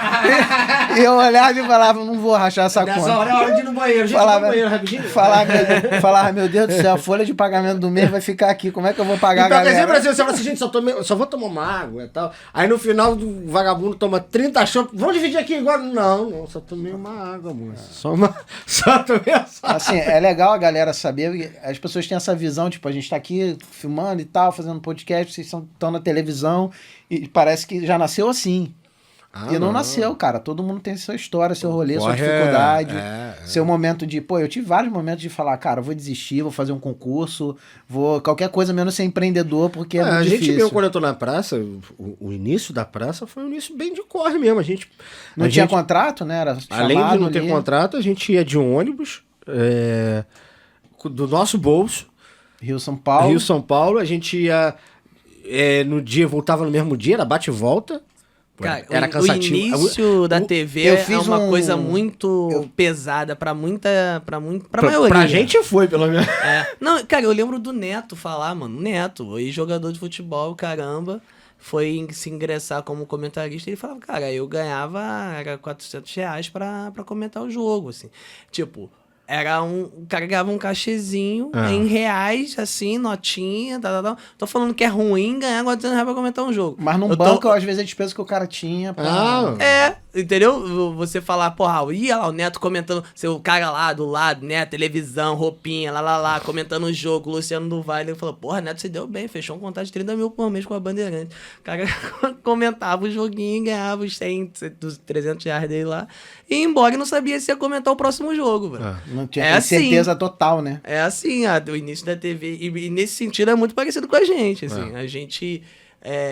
a gente catou mesmo a praça, assim, a gente foi muito atrás, a gente quis muito, porque nesse processo, inclusive, muitos não ficam.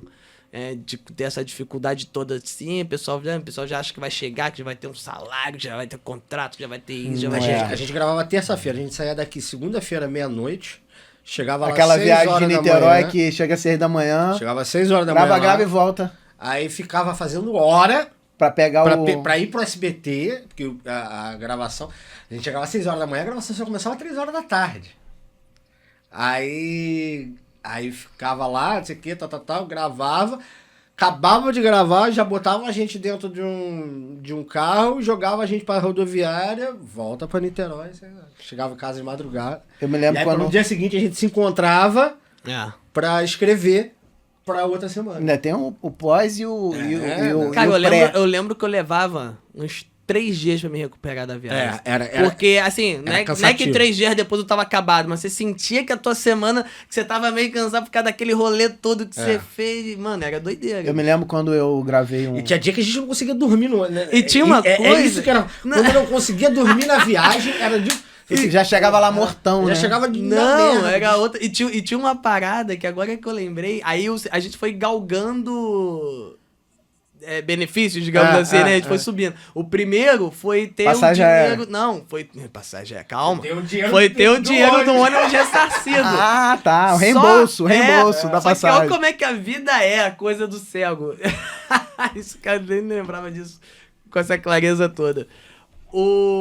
Quando a gente começou, ia de ônibus. Os meninos pagavam ônibus, aí de vez em quando eles pagavam, tinha que pagar lá, sei lá, um leito, um não sei o que, lá, ou pô, só tem um convencional e tal. Eu não pagava ônibus, porque Sim. eu tinha direito.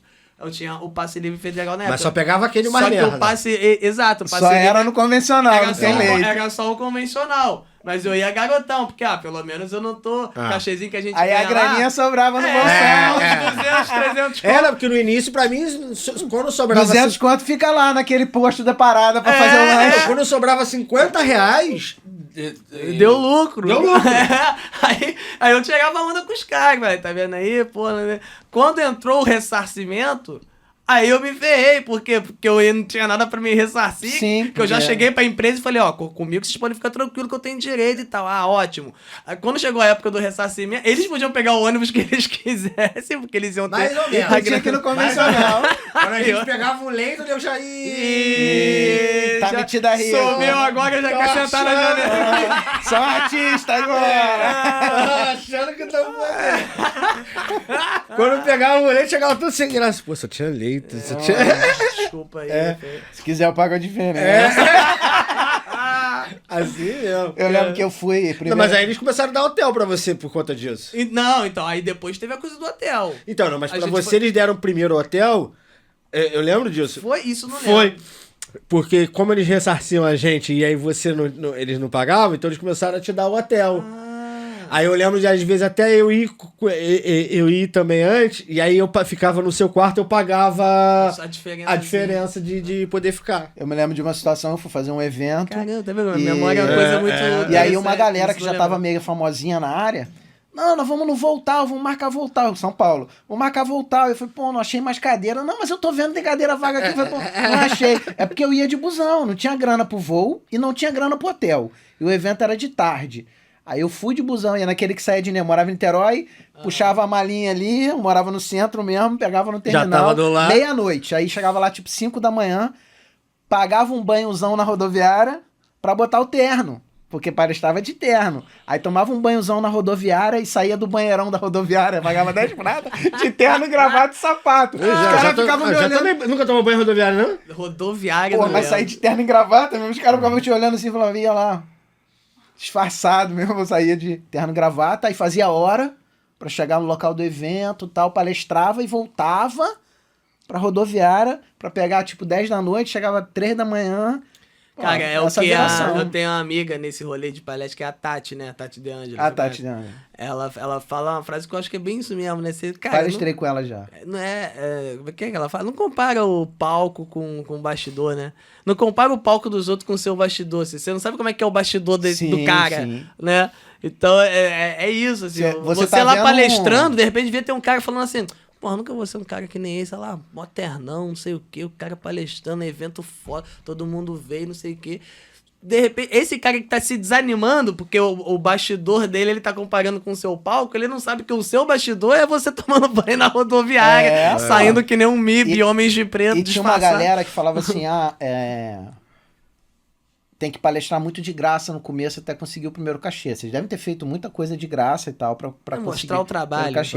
O tal do mostrar o trabalho. Só que eu não, Vai ser bom pra você. só vai que eu ser não bom. tinha, eu não tinha... Aí depois eu falava assim, não, teve uma época que o cara falou assim, não, Ricardo é mitidão, ele, se não pagar o hotel e passagem, ele não vai não. Não era que eu era metido, eu não tinha grana pra bancar passagem de hotel. Mas olha que louco. Então eu Você saía tá dos co- eventos que o cara me pagasse pelo menos o hotel Mas você e só a tá passagem. cobrando um mínimo, isso que é muito sério. Você tá Mas cobrando era básico novato, pra era você novato. fazer o seu trabalho. Era novato, e o cara falou, né? não, ele é estrela, ele só vai se pagar o hotel, alimentação e passagem. Eu, mas não é que eu sou estrela, irmão, eu não tenho a grana, tipo, Só vai se tiver oxigênio no lugar.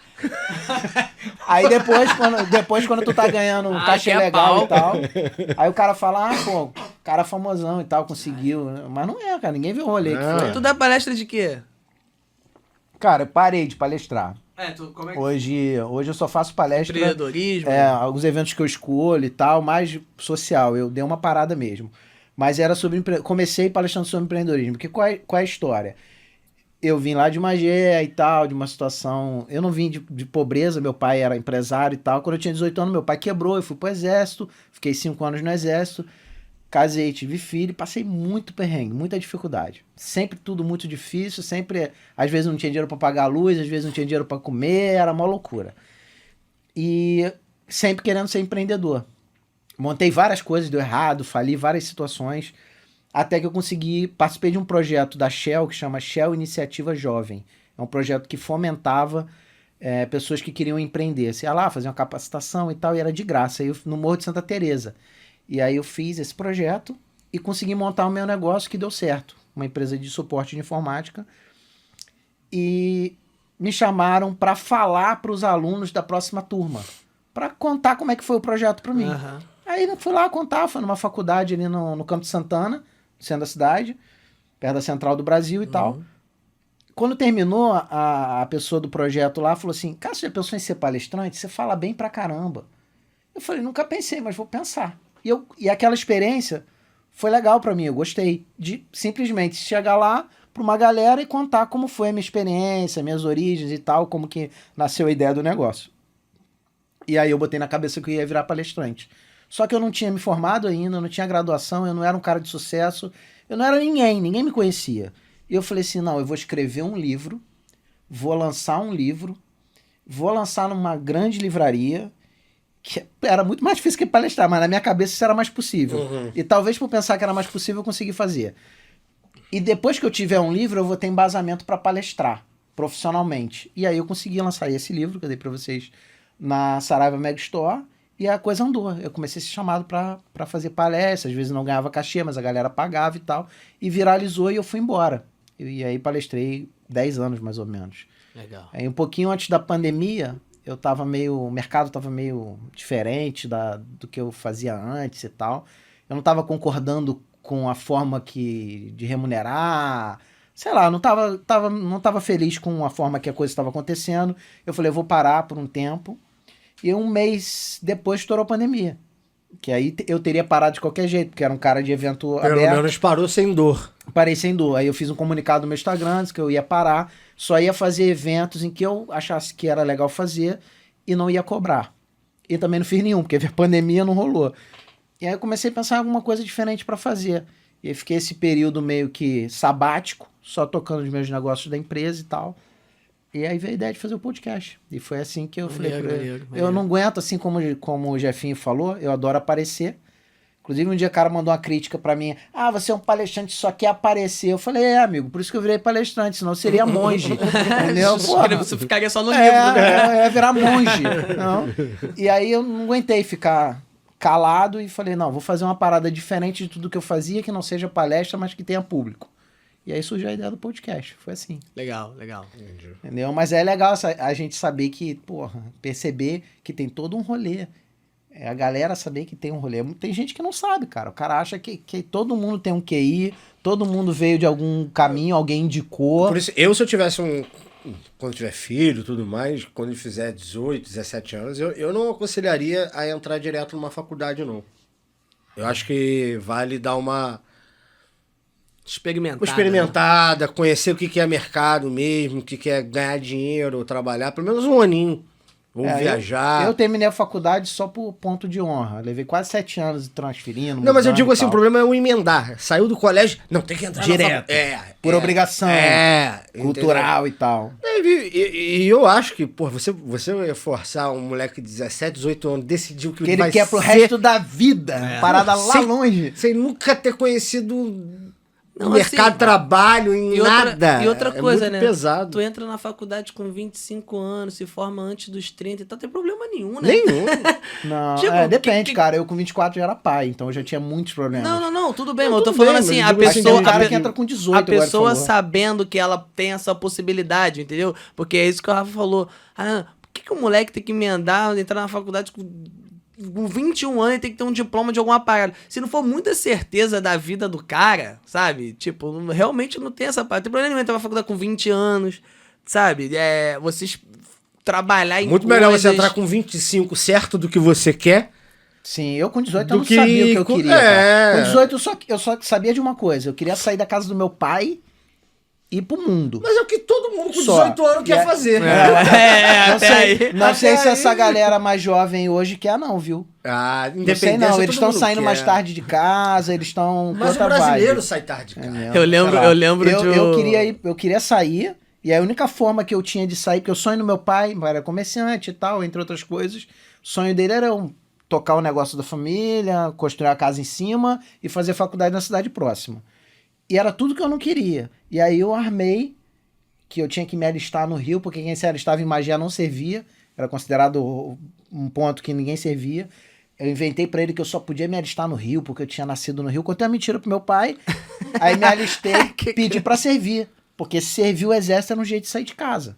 Uhum. Aí acabei ficando 5 anos lá e pedi pra sair. Não aguentei a pressão.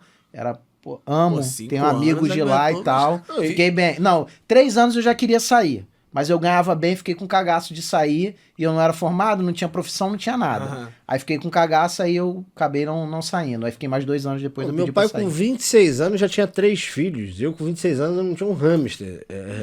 E se tivesse, ele ia morrer. Tudo mudou essa questão. Meu pai com 26 anos já hoje em dia, você pode ver que a nossa geração, muitos estão começando a ter, não digo nem independência financeira, mas... É quase que está inserido no mercado de trabalho quase que depois dos 30, cara. Sim. Hoje o natural é isso. Eu vejo muito isso normal também. você ver uma galera começando a andar, com os próprios dar os primeiros passos depois dos 30 profissionalmente falando, sim, bancar e tal, ter independência financeira. Sim. Então, realmente tá um pouquinho diferente, né? Mas é natural, né? Mudou. É natural. Os nossos pais achavam que nós éramos pessoas totalmente diferentes da geração deles e por aí vai. Sim. Mas isso que eu acho muito louco. Antigamente era mais cedo nesse sentido. Você acha que a tendência das coisas é ser mais rápido, então daqui a pouco mais cedo vai estar? Não, o contrário. Tá mais devagar, né? Teve um efeito um pouco retardado nesse sentido. Tem um talvez aspecto financeiro nisso também, né? Sim. Tá mais difícil ser independente. Mercado, tudo mais. Antigamente você tinha... primeiro que você ter diploma era garantia de alguma coisa. Hoje não é mais garantia de nada. E alguns diplomas eram garantias. Quando eu entrei pra faculdade, 2% da população brasileira chegavam nos bancos de uma universidade. Eu me lembro da primeira faculdade particular, eu pagava 5 salários mínimos. Era quase o meu salário todo do exército. Caramba. Sobrava quase nada pra mim. Muitas vezes eu fiz faculdade em Realengo, a primeira vez, e eu morava em Senador Camará. Várias vezes eu fui a pé, porque não sobrava grana da passagem. Ou então eu botava farda e pedia uma carona no ônibus que a galera dava de vez em quando. Cara, é muito louco esse papo, porque eu lembro eu era bolsista na universidade da cidade, né? E ao mesmo tempo tava na UF, fazendo história, né? Então eu tava assim, na pública e na privada, né? E isso em 2010, quer dizer, não faz tanto tempo. Quando eu entrei. Eu lembro dos professores falando assim, cara, esse mapa aqui, racial e econômico, é de pouco tempo pra cá. Porque antigamente era todo mundo branco e com dinheiro pra caralho, assim. Tipo, a universidade pública era muito pra... Sim, era uma vala comum do incomum, né? É, tipo, era uma parada pra pessoas com muita grana, assim. Aham. Então, assim, era uma parada de... O acesso, mesmo na pública, tinha essa parada, entendeu? Que você tá falando. Porque quer o dizer, acesso. Você precisava ter a base boa pra ter Pra acesso passar, àquilo. pra Sim, passar. Eu não consegui. Entendeu? Eu fiz uma vez pra federal, pra psicologia, nada a ver com o que eu fui ser depois. Eu não passei de jeito nenhum, não passava. Estudei em colégio particular, mas lá em Magé a qualidade de ensino não era boa. Então, assim, pô, Isso muda, isso influencia muito. cara, Influencia não muito. dava, não dava. Gente, partindo pro final, finalmente, papo muito maneiro. Deixa o projeto que vocês estão agora, fala das coisas novas que estão fazendo, convida a galera para participar das coisas, tá em cartaz aonde, projetos novos, podcast. Então a gente tá com o canal, né? Cego do Isso. Carvalho Podcast. Segundas, terças e quintas. Segundas é a live de interação que a gente vai fazer só no Facebook, né, Jufim? E terças e quintas no YouTube com convidados. Estamos na praça também, toda quinta-feira. O que mais, Jufim? Rede Tô com o social, Condomínio dá do pra gente Barulho, social. que é uma websérie que eu roteirizei. O Jefim tá com o livro dele. Eu agradecer aí o convite, segue nas redes lá, @CegoJefinho, em todas as redes, Jefinho com 2 Fs, @CegoJefinho.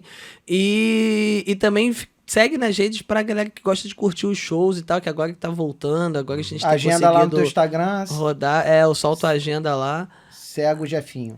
Cego Jefinho, aí tem Meu é bastante Mané coisa... Marreco. Procura tudo Mané Isso. Marreco, vocês acham. Isso, tem bastante coisa no Rio, bastante coisa em São E o Paulo. livro a gente compra onde, Jefinho? O livro vocês podem comprar pela editora Proverbo, né? Que foi a editora que fez o meu livro, em qualquer lugar do Brasil. Galera que gosta do e-book também tá lá na Amazon disponível. E comigo aí nos shows e palestras e tal, tô sempre carregando os livros aí. Você palestra sobre o quê? Cara, eu falo um pouco da minha vida, essa onda. Dou uma Motivacional. meio fala um pouco sobre a trajetória, eu linko mais ou menos com o que a pessoa quer porque às vezes o contratante ele quer determinadas coisas. Eu falo muito também sobre o pilar da diversidade. Hoje em dia tem a questão da diversidade inclusão muito e tudo forte. mais. E aí o benefício das empresas Geralmente a galera me chama ou para falar de diversidade ou numa linha mais motivacional e até de empreendedorismo já andaram me chamando, porque a gente acaba que faz tudo, né? Sim, é empreendedor, né? Não deixa de ser. A nossa carreira a gente tem que... E eu toco a minha carreira assim, eu me dou um salário, enfim... Você se banca. eu tenho o eu jurídico e o eu físico, assim, Sim, na mesma pessoa. que quase, dialoga às comigo vezes. mesmo, E aí a gente vai... Eu também tenho, mas um tá brigando com o outro tempo todo. Não, Tem alguém os devendo meus, alguém, né? os meus negociam, mas...